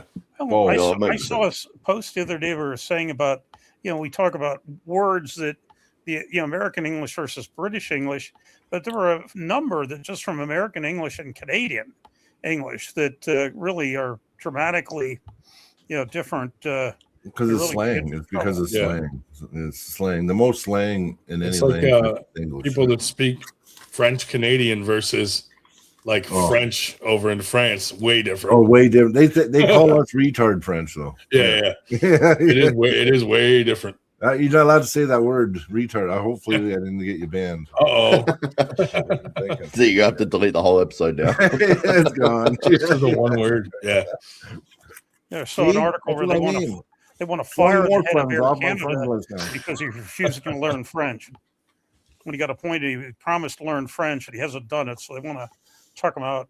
I can't learn French because you know why? I can't understand like the concept. Like is it because they have like the male female versions of it? Like, to me it's like more like they're identifying a word than saying a word. Like I don't know French that well, but every time I get a translation, it's like it's backwards to English. Like it's like it's not in order. And it's like, and it's more like the toilet is going to take my shit or something like that. Yeah. It's always it's always in reverse. It's in reverse. Yeah. You know what I'm saying? Yeah. My grandparents growing up, both my parents were born in Canada. So my grandparents would not even speak to us in English because they wanted us to learn French. So we had to learn it at an early age. To communicate with them. Yeah, I failed that classroom. I got a shirt order yesterday in Spanish that that's like French. I heard Spanish is similar. I thought better run it through the translator just to make sure I'm not missing something here. But that was fairly straightforward. But what did it say? Oh, it's just the order that the address and what size and. I mean, the word, size and, whatever. It was just, okay. It was fairly, it was quite simple, but I thought, easy. No, that's right. Yeah, it was weird. When I went to Canada when I was 23, like 20 years ago, and I was in Vancouver, I didn't realize that Quebec that they speak French there, and everything. All the items in the grocery stores, like it'll say the English word on one side, and on the back it'll say the French word. And sometimes you're like, they've been spun around or whatever. You're looking at a can, you're like, what poulet? What is poulet? And then you're like, oh, chicken. Okay. like toilet paper, right? It'd be paper toilet, right, or whatever in French. I don't know. That's why I can't get it. I just can't wrap my head around it. Yeah, I've accepted it. Like if you want to say like, "Hey, your mother sleeps with goats," it comes out weird. Like goats, your mother sleeps with them, or something. Exactly. Yes. Yeah. That's what I'm talking about. Like if you really translate it to English, it's like, how am I supposed to think that way to learn the language? Like I'm not naturally going to pick this language up. Yeah. I assume when I was younger, I assumed like everyone from Canada speaks French, but it's like only in Quebec, and then everywhere else they're like, nah, we don't speak French. I'm getting some. That's why they hate us. Yeah. In Quebec. Yeah, I've been getting some scam phone calls lately with or texts, and then I think, okay, get this furnace cleaning, all this, and I look it up, and lately all of them have been a British Columbia area code. Oh yeah, and they're all East Indians. Yeah. Yeah, and in fact, the one, like the United States Postal Service is waiting that they need some code. I don't think the USPS is sending messages from British Columbia, but that's just a guess. I get them from the States. I get them from Toronto, and my phone's been going nuts lately. It's like all day. It's like, is this Brian? I'm like, yep. Brian Parliament? I'm like, yep. Good day, sir. I'm phoning you from service duct cleaning United. I'll be like, tricky. Oh my god, you already wasted too much of my time. Hang up. You know what I mean? Hour later, it's like, yes, this is Scotia Bank calling you, and we have a problem with your account. please give us your information so we can fix it. It's like, oh my God. And it's like nonstop. It's scam. Like these, and you know what? Old people are victims. I found out that they're victims to it all the time. They'll be like, my bank's calling me? Really? And then while they're talking to them, they're giving them their name, the account number, the fucking access, whatever. Boom. All of a sudden now the whole account's just fucking transferred out. You know what I mean? Or get these job offers that, you know, a remote job that we pay you hundreds of dollars a day and all this shit. And they always, we're writing to people, we saw your name, we saw your resume. I have not had a fucking resume since the 1970s. I mean, for God's sake, don't be hand me your horse. Yeah, you know, it's just bullshit. Even when I was in school, you know, like looking for a teaching job, you know, it's not a resume, it's a CV. You know, it's entirely different sort of thing. You know, last time I had a resume, honestly, was probably 1979. You know, but oh yeah, we saw your resume, and bullshit. Leave me alone. Yeah, you can get an app which will bring up, like, when you get a phone call, it'll say on there like suspected spam caller. And you just ignore it. I get it, and I still answer it sometimes anyway, just so I can just be like, "Fuck off, fuck you." No, I don't answer fuck phone you. calls. I do it sometimes, just to fuck, or I'll be like, "Oh, really? Oh, that's awesome." Like, and I'll play into it. I'll be like, "Yeah, go fuck yourself." Like, just to mess with them. I do it. I don't know. Maybe I'm getting too bored with my old age or something. But yeah, it's fair. It's fair. It is frustrating. We used to do prank calls when I was young. Like, you guys ever hear the Jerky Boys? Oh yeah, dude. They were. Oh yeah, buddy. We did our own version of the Jerky Boys. Yeah, we phoned one place. We're like, I still do it. Yeah, we phoned this Chinese restaurant. It was the May King restaurant. It's in Kitchener, Waterloo, and we called it. We're like, "You want cat?" And they're like, "Cat?" And then we're like, "Big fat cat, $2." And they're like, $2 cat. It was like, we got it all on fucking tape, man. It was fucking. Did you get any of them to said like, "Yeah, bring it on over"? Yeah, she wanted it, man. Oh yeah, it was. We had I can't reenact the whole conversation, but it was all there, buddy. That's hilarious. It was so good. Yeah, another reason for not annexing Canada. You already have, you know, por español in primera dos. You know, we'd have to punch a third number if we wanted it in French. Thank you. I think I'll pass. You know what's crazy? Press 1 for French, press 2 for English is what I get. Really? Like, when did English become 2? Yeah, that's annoying here too. Like Spanish is 1, then English 2. Yeah, it's like fucking. Oh, and then you press whatever number it is for English, and you get somebody that sounds like he's from Bangalore, and you can't. They're all from Pakistan because it's cheaper to hire from Pakistan. I'm telling you, all the phone services are all, and it's not me. I'm not being racist or nothing, people. It's 70% of telemarketing is done out of Pakistan because it's the cheapest provider, and it's proven that they do it. So, well, a lot of it's the Philippines too. I don't know here. I get the Pakistanis for sure. Yep, they're open for business. Yep. There's a great skit on YouTube by a guy called Tom Mabe, and he answers prank calls, like, well, not prank calls, but he answers spam calls all the time. One of them, he says, hello, and then the guy says, hey, is this, and he's like, I've just got to inform you, you actually called a murder scene, and we're just taking the body out now. I'm going to have to get you to stay on the line, and we need all your information. Which city are you calling from? And the guy's like, they turn it around on him. Yeah. Oh, that'd be good. And then he dragged it on for like a minute. And then he said, like, you just answer me this one question. He's like, are you Mr. Mabe's gay lover? See, that's what I mean. That's cool. You fuck with people, right? Yeah.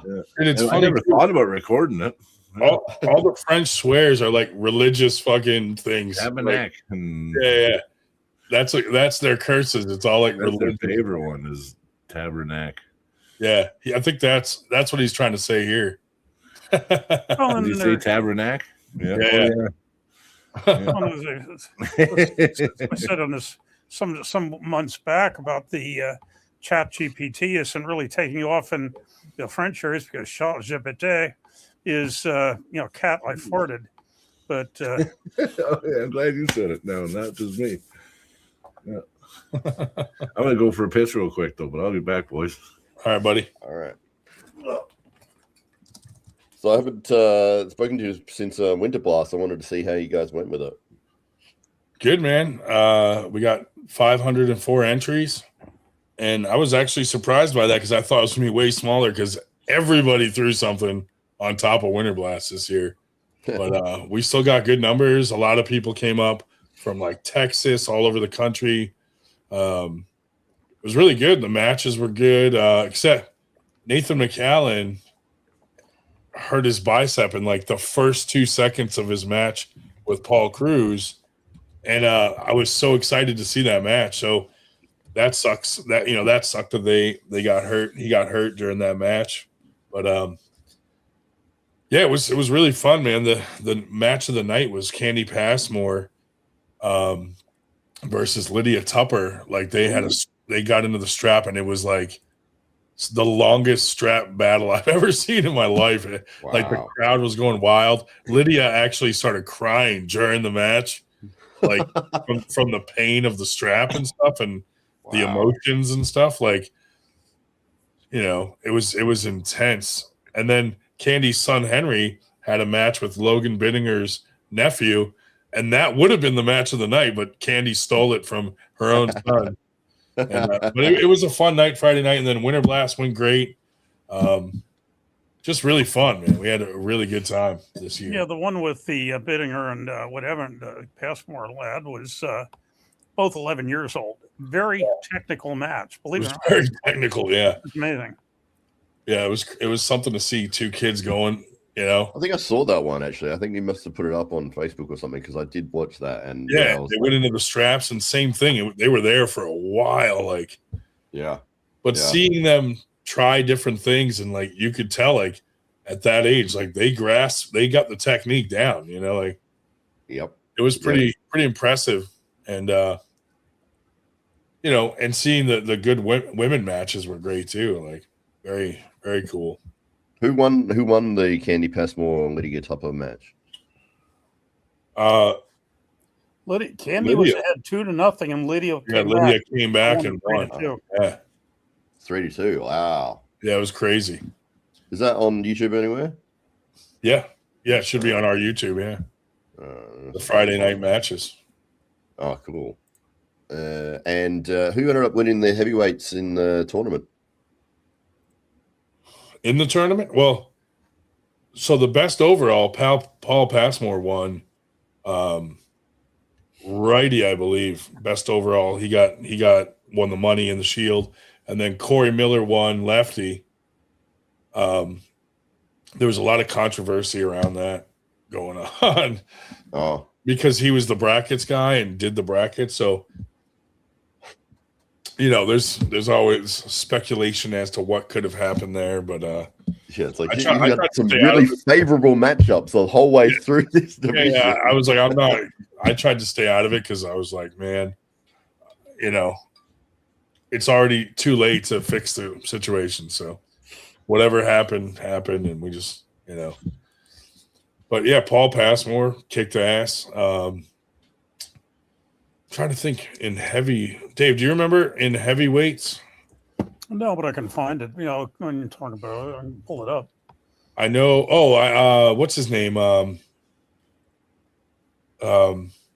Anthony Stiglitano. This young kid. I think he was both arms. I think he beat Logan Bittinger, and he beat what's his name from Texas? Robbie Burnett. Wow. And he pretty much wiped everyone, but then he did lose to Paul Passmore in the best overalls. Paul dominated. I mean, he had some wars too, righty. And he went through a lot of guys to stay there because he was one of the first ones up. So he stayed there and went through 13 people to something crazy, and they were all wars. And I'm like, damn, man. But he's He's got a lot of stamina, and he went through everyone and won the money, won the shield. Corey Miller won the shield, and they flagged it at the airport, and he had to abandon it at the airport, and he didn't get to take it home. Oh, really? Yeah. That's like my 98% medals that I got. Every airport I went through, my bag got opened and searched because of those. You sure it wasn't the dildos? Could have been that. Could have been, yeah. They found the dildos because of the medal. They did. I was like, come on. Like, damn it, I almost made it. No. That's funny. Those were Paul were those the Latimer ones? The Latimer tournament one? Yeah. Those came out good. I liked those. Yeah, those 3 that I picked up. 2 were the same, and then the third one was different. But yeah, that was very cool to get. Cool. It's the only medals I've won in arm wrestling. Yeah. Well, my girlfriend has recently got into the sport as well. We had a state titles tournament here in January, and she jumped in and competed. She liked it? Well, yeah, she had a good time. So there was only 3 in the class, so she was guaranteed to get a trophy. And then which she did, and she's like, "Where's your trophy for arm wrestling?" And I'm like, "I haven't got one." Yeah. That's awkward. Yeah, like how she's got a wall of medals now, and you got nothing. Yeah, pretty much. Yeah, absolutely. It's like you've been doing this for what, 7 years now, and you still haven't got a trophy. Yeah. Yes, and the state of Florida one, King of Florida. I got second in the amateurs there, and I was like, cool, there should be a trophy because they had a whole bench full of trophies, big alligator heads and stuff, and I was like, that was awesome. And they had like smaller alligator heads in front, and I was like, okay, that must be for second place, that must be first place. And I was excited because I got second, and then there was a certificate. Oh no. Yeah. Okay, I pulled them up here.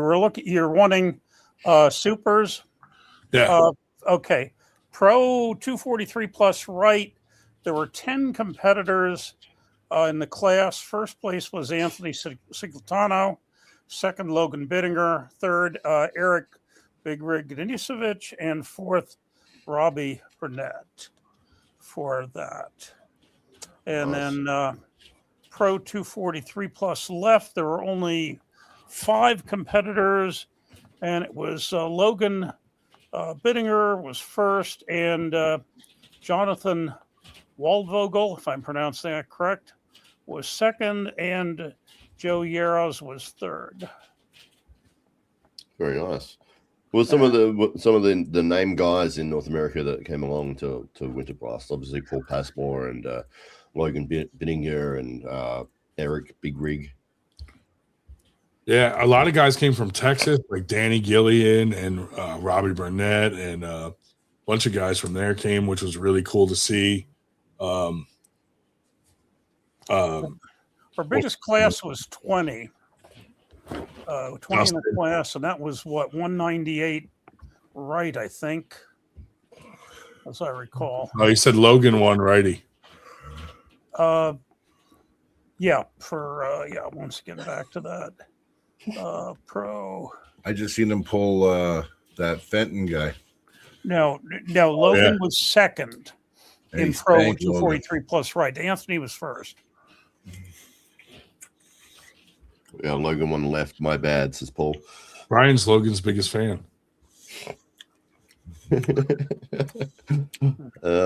Logan is the guy that got a pin on Devon. Is that the guy? Yeah. Yeah. It was a pin. Yeah. Yeah, you can all up. Go to on Facebook. Go to the Aries. Brian's Logan's biggest fan. Aries Facebook page, and just scroll back to March 28th, and you can see all of the brackets. You know what? He's really young. He's gonna humble eventually. Did Kevin Kaler go to Winter Blast? That guy's strong. No, he had a super match the night before. He crushed. He crushed, and then But he didn't come. He had something with church the next day, so he didn't come to the tournament. That guy Or he had needs to be something known. to go do. The guy needs to be seen more of. I know. Yeah, Yeah. he's good. First His I saw him hand was is- at the Sean Latimer tournament, and I can't remember who told me. Maybe it was you, Ryan, who said, "Keep an eye on this guy. He's very, very good," and he just floored everyone the whole day.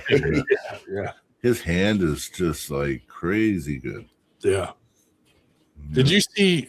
Why is Chuck Ryder going up against He's done now, though. He's John done. Perry? He's Like, chilled what out a now. fucking asshole. He's chilled out now. Yeah. Dude, he threatened me a long time ago. He made a video of him like punching his hand, and he's like, "You're fucking dead, Ryan Grondin." He does And- that stuff. Yeah. And I said, I had heard rumors that he like has a bit of a record for doing some mean things to women. So my response was, I doubt it because I'm not a woman. And he fucking was so mad, dude. Like, well, don't Well, threaten he's went after a few people. He had a problem with RVJ. Justin Bishop and his brother. Oh, really? Yeah, man. Apparently, yeah. Dude, he got into it with RVJ and challenged him to a match for $1,000 and went up there and got his ass whooped and lost his $1,000. He pushed Justin Bishop's dad flying at an event. No way. Yeah, way. Justin did a video on it right afterwards. Oh yeah. Why would you fucking be like that? You I know? don't know. I think the guy just gets a little roid ragey because when he was calling out Therian, it was so weird the way he did it. It was just like over some Flex Friday thing. Yeah, like who cares? Like who cares? Yeah. That dude used to fucking post him flexing and shit in the mirror, and like, why would you get mad at someone else for doing it? Well, I know. And then his response post is his chest, taking a picture of his chest.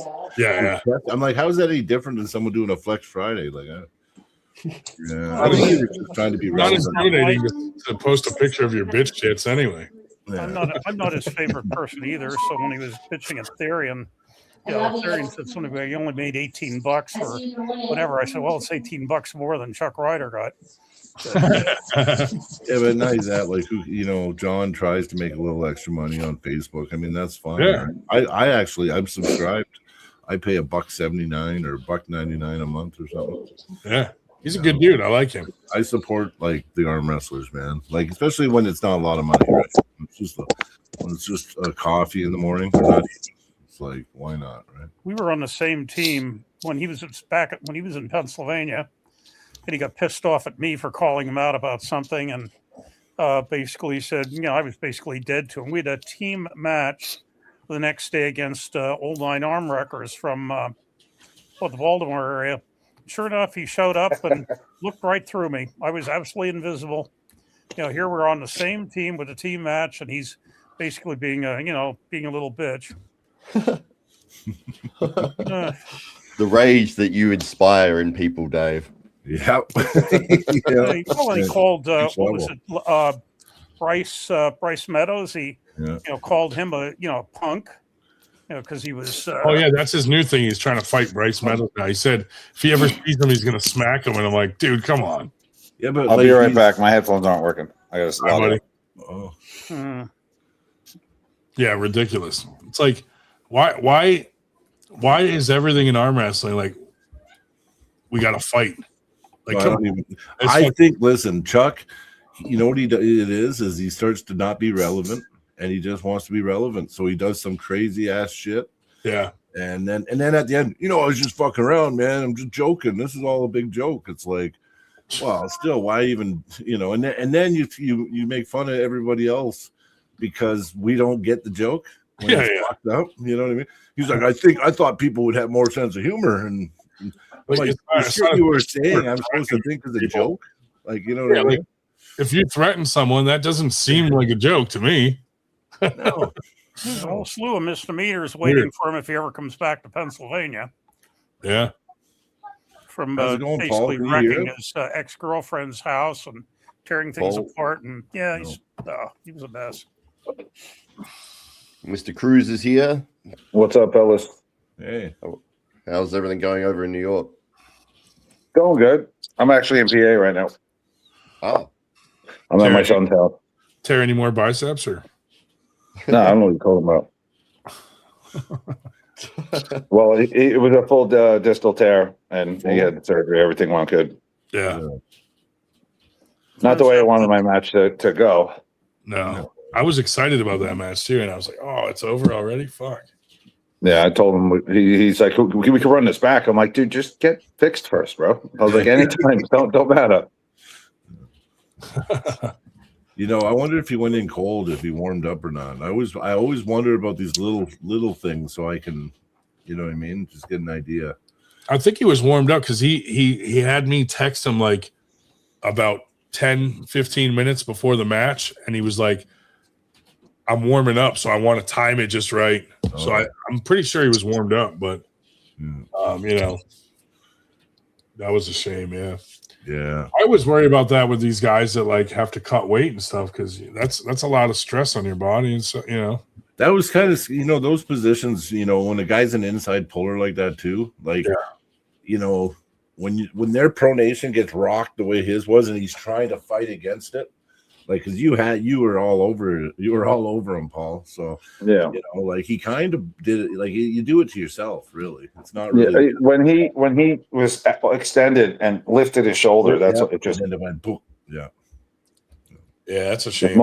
Most people aren't expecting me to be flat, be able to rotate the way I rotate when I'm flat with from my pinky, like to be extended and just kind of crank. Yeah, you were cranked right over. Yeah. Yeah, and I was pretty flat, so I was able just to. I wasn't even up high. I don't know. I've never felt anything like that. It was kind of creepy. Yeah. Yeah, and my friend was sending me pictures of my face, like facial reactions, like pausing the live feed, like going back and like sending me pictures like of my face. So I was like, "Holy shit!" Yeah, I remember Joe. You know, you guys know Joe Fox. He's a puller here. Yeah. He pulled a guy for a belt, and the guy, you kind of seen it happening. He got kind of out of position, and then Joe did his classic second hit, and he snapped the humerus, but it was like a gunshot went off. Ugh. And then Joe's face, I felt way worse for Joe than the guy that broke his arm. Yeah, Joe was out, he was puking afterwards, and oh yeah, he said it was the growth, and they were tied together too, right? Like in the strap. So yeah, that happened to Sean Latimer one I went to. The match before mine, the guy, one of the amateur guys, broke his arm, and I was like, oh yeah. Get on the table after just seeing that. I was like, oh. You're like, oh shit, my arm's gonna break. Yeah. Pin me. Yeah, just set up to roll out easy. Yeah. Okay, you can have it. I do.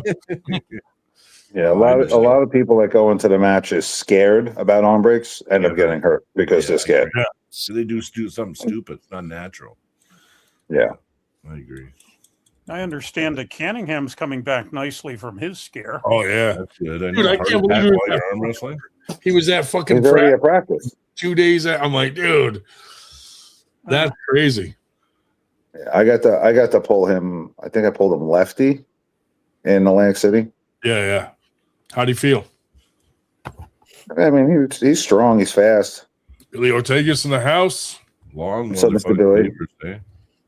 Billy's the man. Billy hooked me up with a handle. I need to bug him. I'm gonna do a video of me working out with it, and I got to put it and tag it and socialize it all over the place. I love it. Nice. What's what handles? My one friend that does like really good videos. I'm waiting for him to be there. I'm trying to coordinate with him, like timing wise. It's not working out. Wow. Billy's running the tournament over at East versus West in Arkansas. I believe. Yeah. Coming up. Okay. So that's cool. It's at June 4th? June 6th. Yeah. June 6th? Something like that, yeah. Yeah, I'm excited to see Bogdan and Hutchins pull. Yeah, me too. That's going to be great. I think that's going to be a good one. I'm trying to go to it just so I can yell out, like, Billy sucks, while he's running such a big tournament. Didn't you go to an East versus West thing and you were yelling stuff out? They got annoyed. Every time. Who was it? Tim Talmadge was up there, and I kept yelling out. Like, when it got real quiet between the matches and, like, the ref were just standing there, I'd be like, great job, Timmy! And then he'd like be looking around like, what asshole keeps yelling this out? Yeah, so the tournament's on the Friday.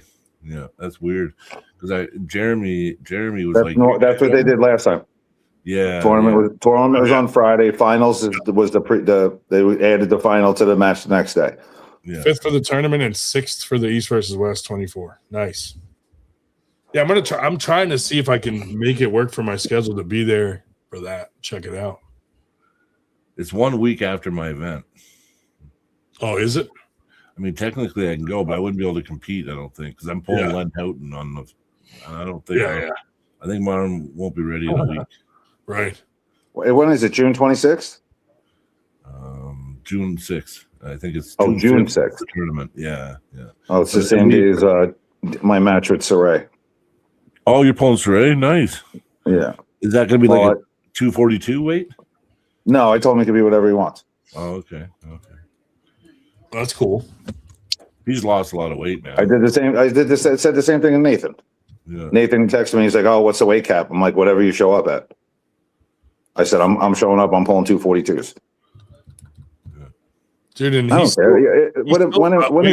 He's such a good dude. Yeah, he's down to like 270 from 4, like almost like 3, like a whole person. Yeah, a whole So person. he said originally his heaviest was like almost 500 pounds. Yeah, he said 200 pounds or something. Yeah, he was he went from 370 to 270. That's insane. Yeah. He looks great. And now his wife's on the journey with him, so it's even better. Oh, yeah. That's got to be contagious. Yeah. Yeah. Fuck. Unfortunately, I discovered that the Arms of Steel is the same day as the Paul Cruz picnic, so I won't be able to get there since I'm running brackets. Oh, well. I'll see you at the one on the 6th on Long Island. Yeah, Danny's. You weren't invited anyway, Dave. I may even show up for. What do you mean? Dave's the only one that shows up, Ryan. I know. Hey, I'll make it eventually.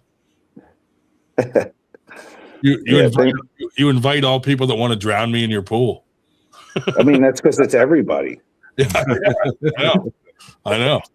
No, I'll come, dude. You know I don't back down from the enemies.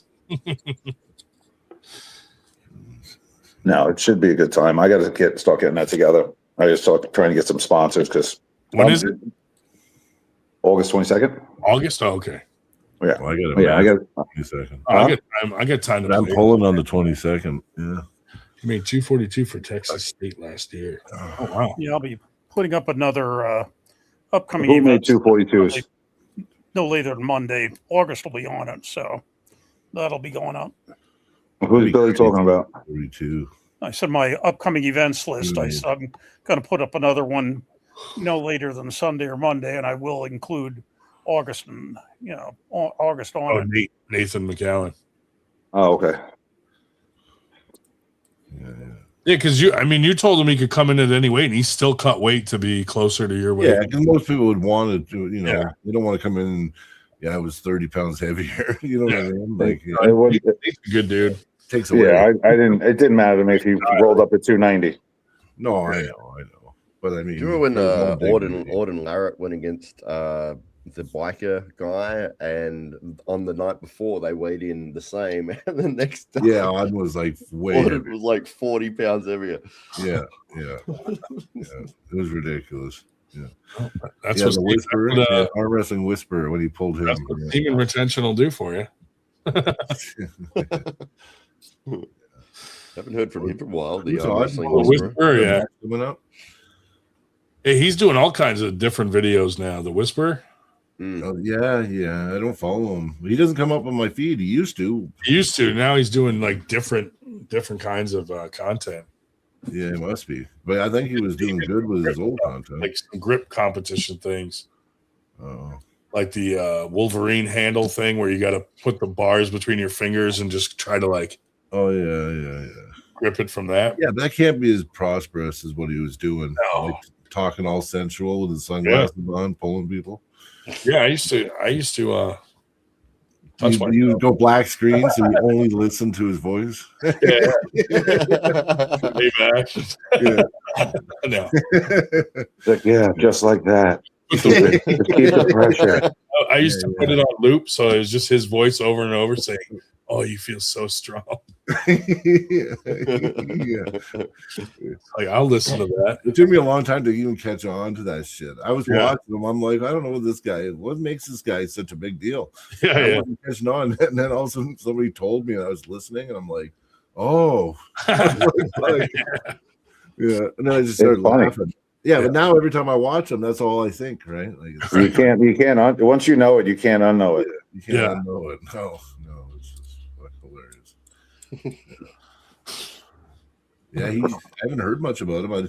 I thought by now he would be like really, really, really, really good. Well, he's had some decent people training him too. Yeah, You know, Yeah, for sure. I agree. We tried to get him over to Australia for an AWE event, AWE 2, a couple of years ago, but he said he was having some personal problems, so he wasn't able to make it out. Yeah, I think he also has like something medical where it's hard for him to travel. I think, Oh, okay. if I remember right, because I know he was like near death when I first started watching him. Yeah, he had a medical condition, something about the senses, and Yeah. that's why he wears sunglasses. Yeah. 'Cause it comes on so strong. It just like, I don't know, it fucking puts him in bed rest. Yeah, Yeah, like light and shit. Yeah, I remember something like that. maybe he's not whispering because he wants to. It's because he has to. He has to. It's as loud as he can speak. I'm shouting right now. yeah. You all fuck with him, and you're like, "Why are you yelling?" And he's trying to talk as lightly as he can because he thinks he's yelling. Hey, so just for a little bragging, did you see that I'm number 1 in Dion's league? Yeah, I saw that, dude. Yeah, buddy.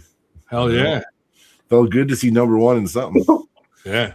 Dion's a good dude, man. He calls me every now and then, and Oh, he's a good. me on what he's dude. I'm glad back that we made up. I'm glad we made, because even the argument we had was like almost because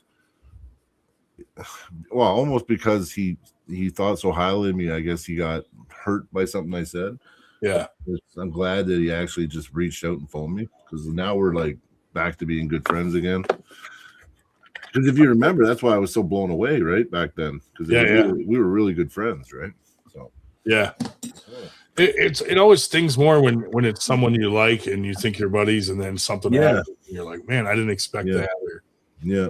you know? So it was real good. When he phoned me and just kind of explained to me why, then I was like, even though I think it was silly, I seen his angle and why, right? So yeah, I was like, yeah. So now he's doing great things. I mean, he's bringing Canada and U.S. together too, right? And that's what's kind of nice about us being so close. so close, yeah. He's 98, I'm 98. He's 4 hours away from me. Yeah. And I'm in Canada and he's in the States. So it's like, yeah, like the collabs, like, half US, half Canadian, like it's there. And then there's that extra level of competition because you're like fucking, you guys are like, fuck you guys. And then we're like, fuck you guys. And then we have this, and it's like we blow the roof off buildings, man, at the events. I'm telling you, it's awesome. That's great. Yeah. And then we're all like best friends anyway, because that's another cool thing is just the friends that we've made now. Yeah. And none of you even actually speak French. No, not here. Well, actually, that's why Quebec doesn't like Alberta, right? Because we say fuck your French, right? I like the fact that the Canadian hockey teams all have names that show that they're from Canada. You got the they do that. Canucks, Our beers the like Montreal that too. Canadians, the Maple Leafs. Yeah. Our beers like that too. Molson Canadian, Labatt Blue. Not American. No, that's exactly. Well, you know what? We have a small portion of us that hates the U.S. when 65-70% of us love the U.S. Like, you know what I mean? Like anybody with a brain or a business sense, we like the U.S. You know what I mean? And actually, we would have nothing if we didn't have what we had with the U.S. We would be nothing of a country. Like we really would. We'd be nothing. We're so dependent on the U.S. The U.S. is fucking carried our ass. And then, you know what? You can't even get mad at them because I live in Canada, but I know for a fact they're like, we've been carrying you motherfuckers. And then you guys keep putting these people in politics there that don't even represent Canada. Like this new, I won't say names because when you start saying names, it gets crazy. But like the guy running the show lose now, 100 more people off your fucking friends list. yeah. But the guy running the show now, he didn't even live here for 30 years. He was the CEO of the Bank of England for 7 years. Yeah. And then he comes in, and our dumbass with the Trump derangement syndrome over in the east part of Canada, they go, they're so worried about Trump, they vote this idiot in because he says, because he was against Trump. You know what I mean? Like, they're so stupid. Like, yeah. But anyway, that's why Alberta's leaving, right? Yeah. Sail on the way. That's still in the works? Oh, it's definitely in the works, yeah. Yeah. Nice. Oh, yeah. Are they going to secede? Are they going to be called their own country, or? Yeah, we want to be our own republic, but I have a feeling some kind of good deal with the states will come up, and somehow we'll be like Texas. But I don't care. It's better than what we're at now, you become part of Alaska. No. I don't. Well, we're so oil rich, man. Yeah. We're like, I think we could have the second highest GDP in the world in the first year of separation. Wow. The amount, and not even oil, like just the amount of other resources we have is like, we are probably one of the richest chunks of land in all the world. Yeah. Yeah. Like it's so rich, mineral rich. And that stuff they use to make like batteries and cell phone stuff and all that. Oh, yeah. Is it uranium or I don't know no, not uranium. I don't know what it is, but whatever. Lithium. Yeah. Lithium. We have one of the world's largest lithium deposits. And they're estimated at like $40 trillion. I'm surprised China hasn't tried to buy you out there. They are. That's the thing, though. That's the scary thing is Canada just cozied up with them. Oh, boy. And they're trying to claim our minerals in Alberta. That's another reason why we want to leave. Yeah. The Chinese are trying to gobble them up. They're trying to gobble up all the lithium in the ocean too, and all that. That's right. And we have one of the biggest deposits in the world right here in Alberta. So there's so much money here, bro. There's so much money. So like, even if we did become part of the states, it's good for the states for sure. Yeah, and it'll be good for us because we'll have a fucking a constitution that we can at least fucking say we have some rights. Right. Right now we have no rights. Like there's no rights here. Instantly have a large army. I'll have my own militia. Yeah. You'll start your own. Yeah. Yeah. Like my government made me a criminal overnight. What's funny too is so the gun confiscation that's going on, 96% of us said no. So only 3-point-something% of Canadians handed their guns in. So 96-point-something% of us had letters from the federal government saying that we're criminals now. We're in possession. We're gonna arrest all 97 of you. All 90. Yeah, all that. Yeah, exactly. So this is at least close to 98%. Actually, at least we stuck together on it, right? Yeah. So they basically got to arrest all gun owners in Canada. If you round up, it's 98%.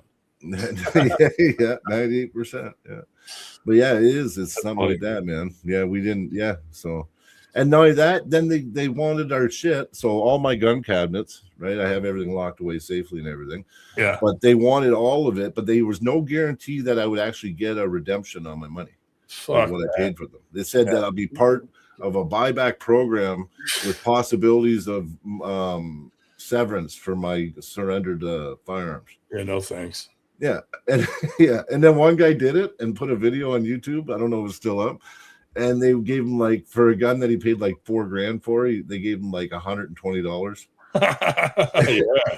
Yeah. Some were like nothing. Yeah. They didn't give him anything. So. Oh, that's crazy. Yeah. So we're shot him instead. Yeah. You know what? Well, you know what's crazy is that BC, so British Columbia, their premier gets on the news a couple of weeks ago and says that we're treasonous and that we need to be dealt. We got to be dealt with like treasonous bastards or some shit. Oh, dude. I'm serious because we want to separate. Because we had also a group of people that met with Trump, right? Yeah. Yeah. Well, that's treasonous, that they said. Yeah. It's gonna be crazy. I don't think that we'll be staying, even if like they say we can't. I think we're gonna leave anyway. Yeah. Yeah, pretty sure. That's crazy. It is. The world's gone crazy. The world is a vampire. Australia is tough on guns too, right? You guys can't have You guns. guys, they don't have guns. They got black powder rifles if they want it. Maybe They got to stab people they're there. coming after their knives now. Yeah. I heard machetes had. I seen a sign of machetes had to be handed in. Yeah, well, they've got a instant $5,000 fine for a certain list of like weapons, like nunchucks, digistars, flick blades, butterfly crazy. knives. If you get caught carrying one of those, it's $5,000. So you're saying $5,000. Crocodile Dundee's knife would have been illegal? That ain't a knife. It's a knife. I know, that's like iconic, man. Illegal. Iconic. Yeah. Yeah, No, one of the other conditions that they have, if you do want to have a firearm, you have to have a reason, like that your employer requires you to have it, like if you're whatever. But in having a gun at your property, you're saying to the government that you are allowing the police to come into your home at any time without a warrant, without notice, and check to make sure that you've stored your guns correctly. Oh, yeah, I know. That's They tried terrible. that. They want to do that here too. Yeah. that's terrible. Yeah, I know. Well, imagine if you like hunting. There's no hunting then. Yeah. You're not allowed a slingshot either, I don't think so. No, listen, the world's gone shitty, man. Yeah. No one ever believes me, Matt. Maybe you can shed some light on this, but the female kangaroos have 3 vaginas. I heard something. They do have something, 3 different parts. For they can have an egg, and then they can have a baby and like incubation. And they can have 2 different age babies coming at the same time. They have stages of babies. Yeah. That's crazy, and no one ever believes me. And I'm like, every time I bring it up to an Australian, they're like, "That's not true." And I'm like, "You're from Australia. You should be the expert at it." They always say, "We don't think about their vaginas like you do." They gotta put me down, you know. You were like 3 vaginas. I'm in. The male nuts are in front of the penis, not behind it. That's weird too, considering they kick. You would think they would want to protect that. They like it a little rough. That's all. Front. I mean, everything in Australia is upside down, even the penises on the kangaroos. I'd like to go to Australia to go fishing, and I'd like to go to Australia to go gold panning. I'd love to go gold panning down there. Wow. Prospecting period in Australia. So one day I am coming. Yeah, well, let us know when you are. Yeah. Oh fuck. Yeah, I'll do an arm wrestling gold panning adventure. Yeah. I'll bring all my camera gear and shit. I'll go. Yeah, we'll do a turn. I'll go to one of your tournaments, and then I'll go meet up with somebody and go prospecting for gold. Do you do some prospecting in Canada? Yeah, I do. Yeah. Is it fun? Hey, listen, to see anything shiny is nice. You know. Yeah. It's addicting. I think gold fever is a real thing. Yeah, it's definitely a real thing. I bet once you get a little taste of it, like then you're like, oh boy, let's go. Yeah. Have you found some? Have you got every time? I've always found some every time I've went. That's just how much I find is what matters, right? Yeah. I know where it is. I know how to find it. It's pretty much everywhere. Gold's everywhere in the world. It's just how much is everywhere, right? It's concentrations of it. So pretty much any stream, even a non-glacial stream, you can still get gold in any body of water almost because of erosion of rock, and you know what I mean? Just Mother Nature is going to expose gold like anywhere in the world, right? Yeah. So, but Australia for some reason has a very large amount of it. Like the Chinese found it like back in the 1800s or something, and they were over there strong, and they dug all this shit, and it was so much gold. Yeah. And gold was always regulated, like it never went over a certain amount. So gold, some people wanted to get rich, find the mother lode now, but now gold is like $200 and something a gram. Oh yeah, you know what I mean? So now it's like, well, shit. I go find a few little chunks of gold in a day. That could be like $1,500. Like I know I have spots I prospect. If I go put an honest day in, I could probably make $1,500 to $2,000 in a day. Yeah, it's good money, and that's you couldn't get that just going to the river or. You know what I mean? Back in the day, you had to have like a mine and then like rich ore, and then they would separate it from the ore and then smelt it and all that shit. But actually, one of my arm wrestling buddies, Pistol Pete, British Columbia. He has his own mine. Oh, nice. He's got a claim. Well, he's got a claim too, like a rich claim, and he's got a whole have Yukon Gold and shit. Yeah. He's got a big sluice plant and shit. Yeah, that's cool. My buddy's running it. Yeah, and it is cool. Yeah, is it lucrative for him? Is it working? Very, very lucrative. Like it's that's good for him, man. That's his retirement job. Like he's only in his, I think he's in his 40s, late 40s. That's pretty cool. Yeah. He's invested a lot of money, and it's taken a lot of time to get permits. And British Columbia, you can go in, and I can get a claim in British Columbia. Yeah, and I can only basically prospect. I can't mass produce nothing because I can't have any machinery or nothing. It takes, once you get a claim and you get the rights to it, you got to apply for permits, like a permit to run a sluice plant, or a permit to run a smelting mill. You know what I mean, or whatever, right? So, and that takes sometimes 1 to 3 years just to get those permits, and then you bring in so it's like a 5-year endeavor if you want to actually do it. Yeah, but I mean, fuck, you watch all those gold shows and shit. I mean, that would be awesome. Imagine that. Fuck yeah, we hit the mother load. Fuck 500 ounces today, boys. 500 ounces. Like that's fucking $6,000 an ounce. You know what I mean? Like, it's only like it's like 4,900 an ounce in U.S. currency. But in Australia or Canada, it'd be like $6,000. Yeah. Wow. Can you imagine that? An ounce. I know everyone's watching gold. I gotta find this gold shit and get rich. If you were coming to Australia, Brian, is there anyone that you would want to have a super match with? Oh yeah. Yeah, I'd almost pull I'd pull anybody that would be in my criteria to pull. I wouldn't pull like anybody lighter. Right. Yeah, fair enough. And I have to think about what level I'm at. So right-handed, especially if I had time and I could be well prepared, I would love to pull like a Brett Coots one day. You know what I mean? Yeah. So I was thinking left-handed, he would be too much for me anyway. I don't think I'll ever be at a high level left. I mean, I'm okay. But my right, if everything goes good in the next, I have 4 super matches lined up. So I have Len Houghton, 29th of May. I got the number 2 guy in the Armsmageddon League on August 22nd. I might have a match in between the beginning of August in Manitoba at a buddy's place against Dan Hogue. And then I have a match against Solomon Latimer at Ryan Espy's event.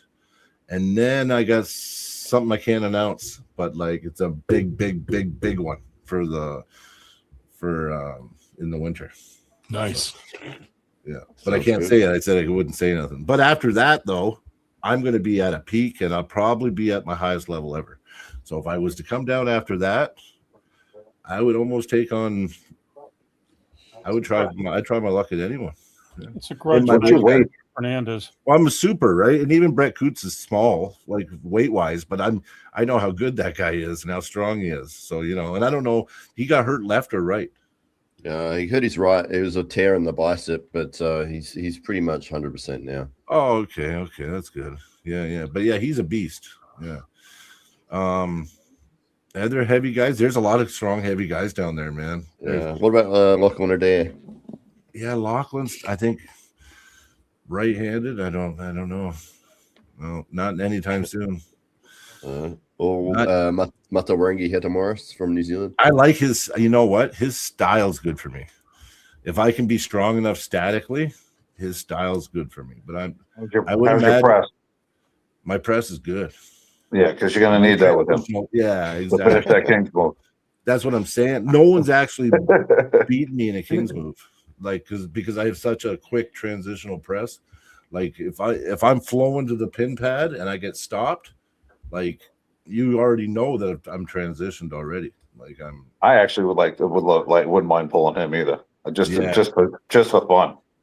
Yeah. Just stylistically, and he does blow up. Long game. If you can be in the match with him, he does fatigue. Like he tends to fatigue. So, Well, when I was in Canada, he pulled what's his face? Heidebrick? No, not Big Rick. Wayne Withers. I'll be right back. I gotta let my dog out. Yeah, of course you do. We'll see him in 3 hours. He's in the other room listening. He's got the lights out. He's listening to Did Whisperer right now. Wayne win? Yes. Yeah, he won 3-1 or something, didn't he? Or something. I think I watched that match. Yeah. Yeah, I was there. Yeah. That was when I had the match with Porky. Oh, okay. Yeah, I watched all that. Yeah. I'd like to see Mario Tambakas versus Paul Cruz. Yeah. Oh, I'd pull Mario. I think that could be okay. Yeah. Right hand? Right hand, yeah. I would do that. Mario's training partner, Lachlan Carpenter, is very, very good as well. He'll be competing in our event in junior, so it should be good. Who's your partner, Lachlan? Lachlan Carpenter. I don't know who that is. Yeah, different Lachlan. There's Lachlan Adair, and then there's Lachlan Carpenter. And yeah, Lachlan Adair is your main guy, your number one guy, right? Yeah. He was. I think at this point he's dropped back because Brett Coots beat him on right. Yeah. And he got third in the over the top tournament. He lost to Mario and he lost to Mata Marengi, I think. Who was the kid? The young kid when I practiced when Ryan was here. He was talking about a young kid that just is insane. Reichard? Yeah. Is that who it was? Might have been Hamza Hodge from. Oh, it probably was Rickard. Yeah, okay. Probably, yeah, he was retarded. Yeah. Rickard's already showed he's retarded. Yeah, how good was it to see both him and his brother on I know. Westgard? Yeah, I don't care about his brother. Fuck that guy. You heard what happened with me with that, right? No, what happened there?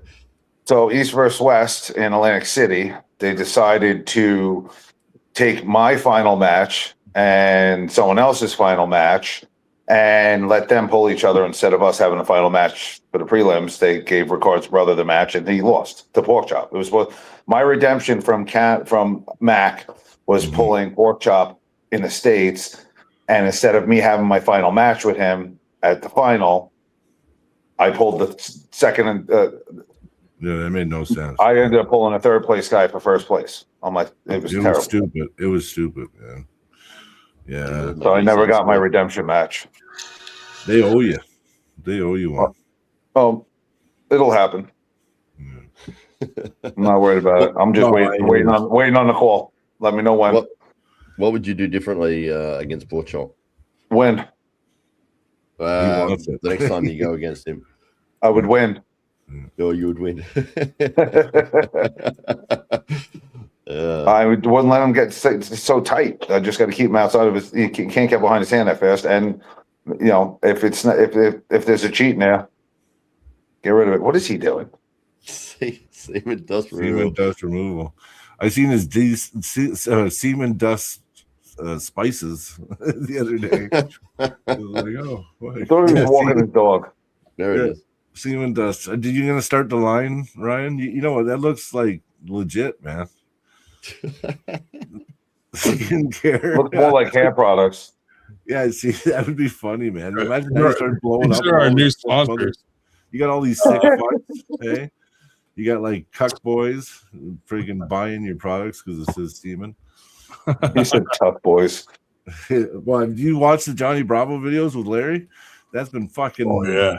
Oh, man. Yeah, I don't want Larry ever. I don't want to shake that guy's hand, man. I'm like, fuck that. And I believe Johnny Bravo. I believe the shit he's saying. He has all the proof behind it. Like, that's fucked up shit. I'm surprised no one's ever talked about it. Like, you know, somebody from the community goes and gets that kind of shit out there. I don't know, man. Weird stuff, man. It's really weird stuff. Like, I'm going to head off, guys. I've got to take my daughter to go paint some plaster stuff. Oh, yeah, well, you have a good man. day. Right, yeah, it's like 11 a.m. there, right? No worries. Thanks, guys. Have a good night. See you later, Matt. See you later, buddy. Yeah. Jody put up a post about an hour ago saying Friday night IFA Nationals weigh-ins, 348 entries. Oh, nice. I know 4 of the guys. Jody was driving somewhere for an event tonight or earlier when I was talking. Ryan's boy Dan had a call full of people going down, so Oh, she was down there. Hopefully he does well. That is true. If I register the semen dust thing as a legit business, we'll be billionaires. You know what's funny is that probably would be the thing that took off in a weird, retarded way. Yeah. Oh yeah, of course. A lot of money. Yep. You know? Something as a joke, Yeah, and someone it's contagious. So it's like, all right. Yeah. What were they calling it last year for Arm Gods when James Wald wasn't releasing himself for like a week? Semen retention. Semen retention. That's what it was. Yeah. Didn't work for him. No. I think it did work for him. Man. Yeah, well, it worked in his match there, but not the next day. No, yeah, and it didn't work the next time either when he went against Paul again. Yeah, but Paul got a redemption on him. That semen retention only has to be the day before. That's it. Yeah. Well, that's normal. That's me for any given tournament. Mm-hmm. No. This guy's saying like a week. I'm like, get the hell out of here. Yeah. Dude, if you marketed properly semen being good for the skin, you know how many people would buy that if you said like it got rid of wrinkles or rejuvenated your face? Like people would be putting semen dust all over themselves. Oh man, they'd be eating you'd it. have so many knockoff. You'd have so many knockoff brands of the guy better down the road. No, even better is all the prostitutes are going to be selling it. Yeah. Oh. We'd have to harvest it. We'd have all these little Asian girls. You got to cook it like ketamine on a mirror with a blow dryer. You got to hang the sheet and they're just blow drying until it dries, and then we get the you got to put it on a mirror and dry it, and then scrape it with a razor. Yeah. Oh, you get people snorting it. Yeah. Like, be careful with that semen dust. People are putting fentanyl in it. Oh, you guys are too fucked for me. And he said Paul's anti-semen retention. That's good. Yeah, no semen retention. Well, listen, boys, I'm getting out of here because it's getting too spicy. You're gonna lose more friends now, dude. Listen, you guys have a great night. Good time. Take it easy. Good seeing you. See you guys. Oh shit! Funny. I always forget how we scared them off. It's a touchy subject, the semen dust. Yeah, you guys have been cutting it early. Last week, was it last week I went to go on? I was like, they're off already? It's done? Yeah, because a lot of times, like, we stay on for hours and hours, and I'm like, man, I could be getting a lot done in those hours, you know, because Friday nights I stay up late, so I'm like, I could be doing a lot on here instead of just talking about semen dust for 2 hours. Well, really, I normally, when I'm home, I'll go out to happy hour, and then I'll come on after. Yeah. Yeah, no, for much of it was just the two of us. FTG. And really even the chat wasn't all that, that active. So I'm not sure what the deal was, but yeah, we were off. Well, it's starting to get warm out. People are going to actually live lives instead of being on a podcast Friday night. So, I get it, but yeah, I've been just going early just so I can get more stuff done. And so it took me like a week to realize I never grabbed my second place medal. Oh, do you need one? I got home or whatever, and I packed and I put the medal from the super match, and I'm like, oh shit! I never, because I put it in. Yeah. You know, in the backpack, it's got that back pouch. Yeah. For like the laptop. Yep. I stuffed it in there, and I forgot it was there. So when I emptied my backpack, like to roll it up and put it in the closet, I was like, what the fuck is in here? Yeah.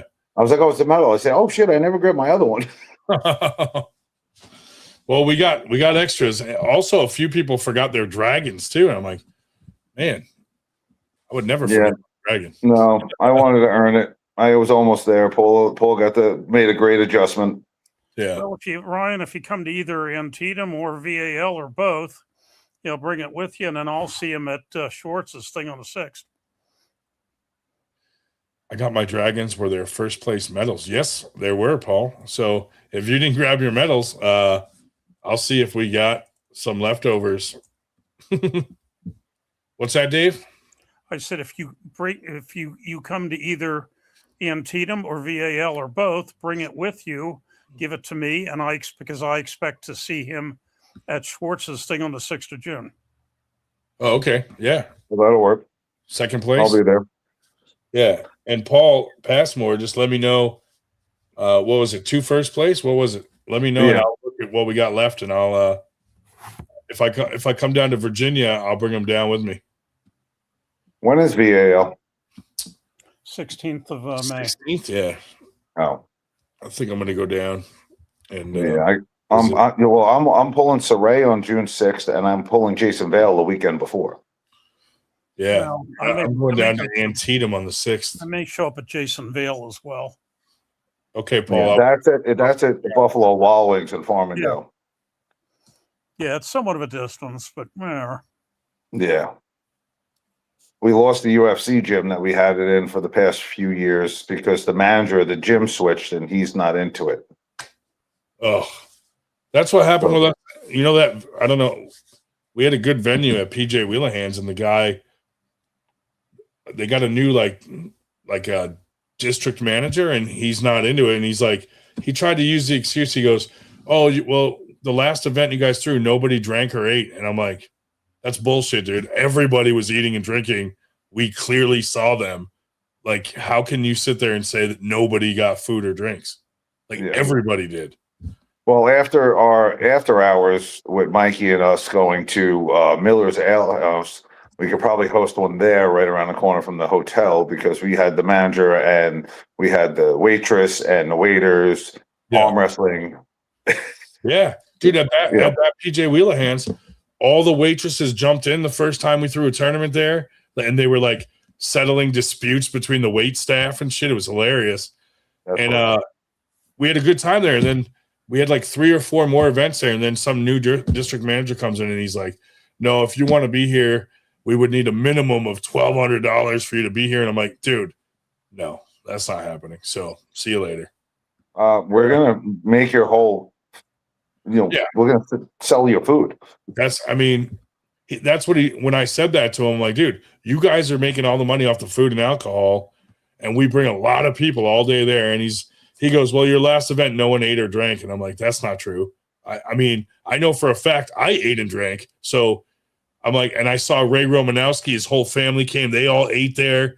Like, tons of people were eating and drinking. And I'm like, dude, you're lying to me to just not have us, There's going to be I want to say 50-50. Yeah. Yeah. You're going to get people that are very regimented. Yeah, but you're going to get a good amount of food. If there's 300 people, 100 of those people are getting food. Oh, at least. Yeah. At least. There was people there. And the alcohol itself should pay for it. Yeah. He just got greedy, and he's like, "If you want to be here next time, we want you to have it catered." And I'm like, I'm not catering the event. Like he wanted me to spend like $1,200 worth of like free and they food. Put out like a buffet style thing. Yeah, I'm like, dude, you're gonna lose money doing it that way. Like, I know we bought more than $1,200 worth of food and drinks.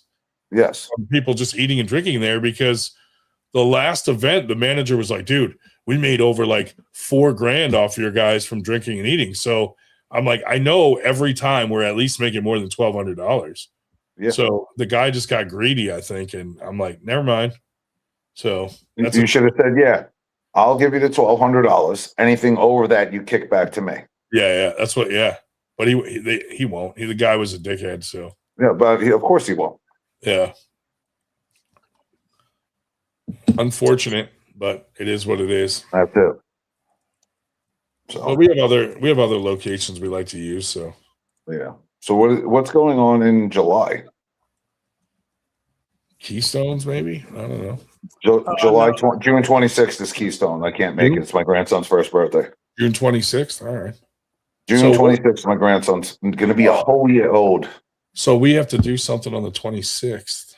Oh, you got jokes because of Keystone and I can't go. I see how it is. I would never do that. I don't purposely do that like other people. Yeah. No, because I haven't heard anything about July.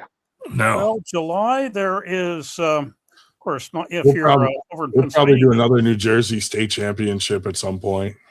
Well, July 11th is, that's not Northwest Pennsylvania. Don't worry about that. July 18th, New England Pandemonium, Marlborough, Massachusetts. July 25th is Hanoski's. That's somewhat distant for you. But that's all. That's like 7 hours. Yeah, and then that's Erie, right? Hanoski's is Erie, I think. Yeah, Erie. Yeah, let's see what else is July. And then basically, let's see what else do I not have on the list yet? Because we keep finding shit all the time. Let's see what else do we have in July.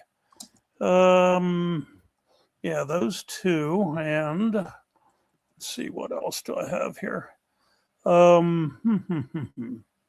July. That's really got a lot of stuff in June. June's very heavy. Neil Pandemonium, July 18th. Let's see. Yeah, there's Where is really that? nothing. Yeah, nothing. July is Cleft Lip Awareness Month. Yeah, not much in July, relatively speaking, compared to the. For all the Normally July. I feel like July is normally packed. Yeah. Fuck, dude. Every fucking March was packed. Fucking May looks pretty fucking packed. I'm like, damn, man. Yeah, June's heavy and August is heavy. Yeah. But August something almost every week. Well, then I'll throw something in July. Fuck it. I was just curious. When you put that out, just tag me in it. Yeah. But I'll try to make it our New Jersey State Championship. No, like the list of whatever Dave does. Oh, he'll have that out probably soon for us. Yeah, no later than Monday, probably Sunday. Yeah, you know what? I go camping in July. I just got to figure out what weekend. I think it's the last weekend in July. I'm going camping, and then the first weekend's 4th of July. Yeah. Isn't it normally a tournament 4th of July weekend somewhere? Normally we do, except they canceled it. It got canceled. Yeah. Yeah, the thing in Watsontown is always 4th of July. That's been canceled. Yeah, I'm figuring somebody at the moment. I know of nothing on the 4th of July. I'm figuring somebody will probably decide to run a big party practice, something or other somewhere. Yeah, but nope. Is that? I haven't looked at the calendar. Does 4th of July actually fall on a weekend this year? Good I'm question. sorry, what's that? I think 4th of July falls on like a Friday or Saturday this year. Saturday, if I'm not mistaken. Yeah, Saturday. That'd be nice for once. Yep. Yeah, I don't know, man. We got to get our schedule out there soon and pick dates and try to avoid everybody best we can. And that's it. How much you down, Ryan? You can see it in your face. What's that? How much weight you down? You can see it in your face. Like 23 pounds. That's it. Yeah. Good shit. Yeah. Miracle stuff. Yeah. How's your shoulder? What's going on with the surgery for that?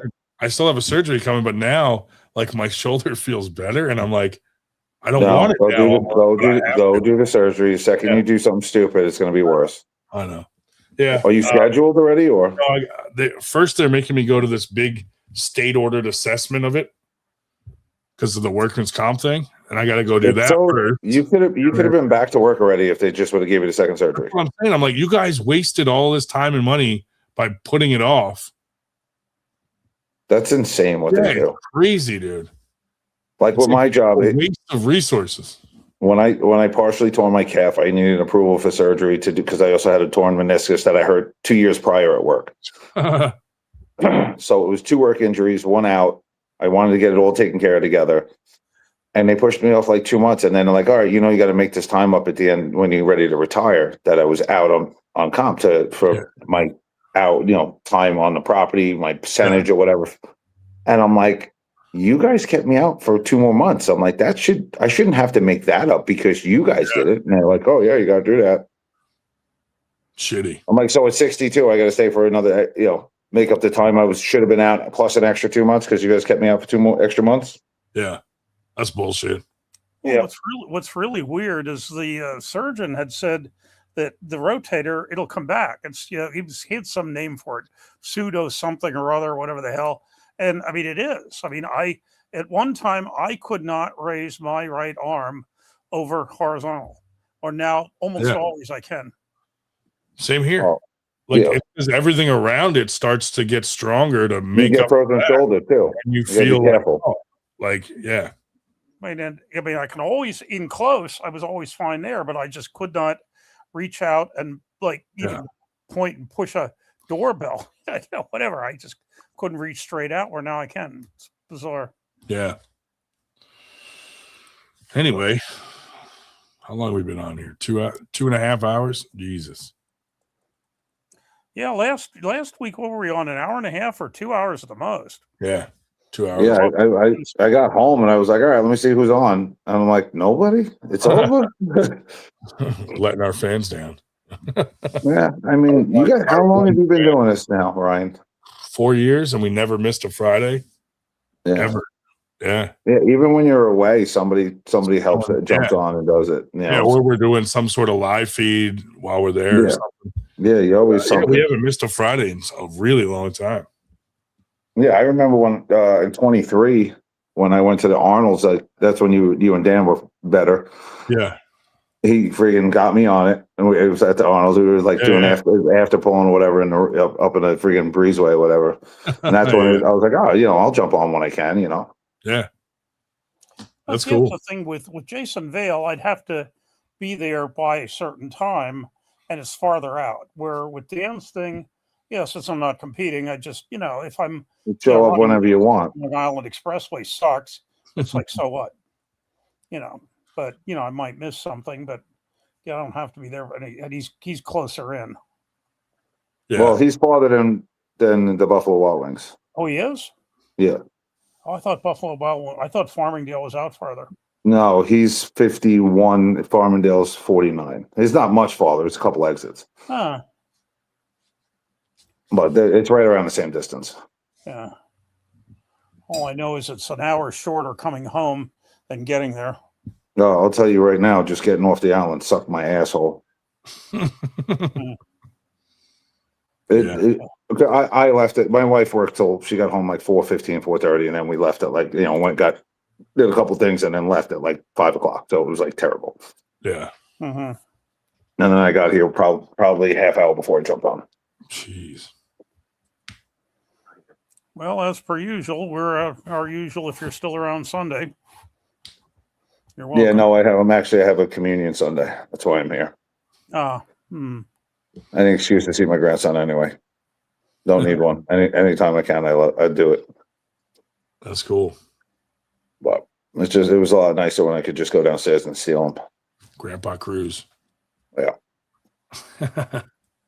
All right, guys. Have a good night. Always a pleasure. I'll talk to you. All right. See you soon. See you, man. Fuck that guy. I was going to say, I don't think we said fuck that guy with the other two. I know. I forgot. I always forget. Thank God David Mars in the chat to fucking say it every time so that the ones we miss, he gets them. But anyway, I've been just getting off early to just get some stuff done or do some other stuff, just rather than sit here and talk about semen for 6 hours. And I'll tell you that 348 for the I don't know if they're going to beat us, because 348 is almost everybody, because everybody's coming from out of town. Nobody's in Dayton, so I'd say the vast majority of theirs will weigh in the night before. Now they have Masters and Juniors are Sunday. So you could have some people that are just coming in for Masters and Juniors, but probably not that many. Yeah.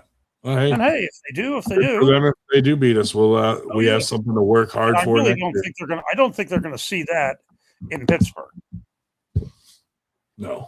For the other nationals. I mean, judging by what they had at their nationals the last couple of years, I don't think they're gonna see that. No, they won't. Unfortunately. Well, I know a lot of people are just not particularly enthusiastic about going to Worlds in India. Which is where Pittsburgh will lead to, where this one is leading to Japan. Yeah. But, all right. Well, I'm going to end it, Dave, and I'm sure we'll talk if anything comes up. But, wonderful. We'll see you all. Work on some other things. Yeah, let's see. All right. See you guys later. Thanks. Okay. End stream. Good night.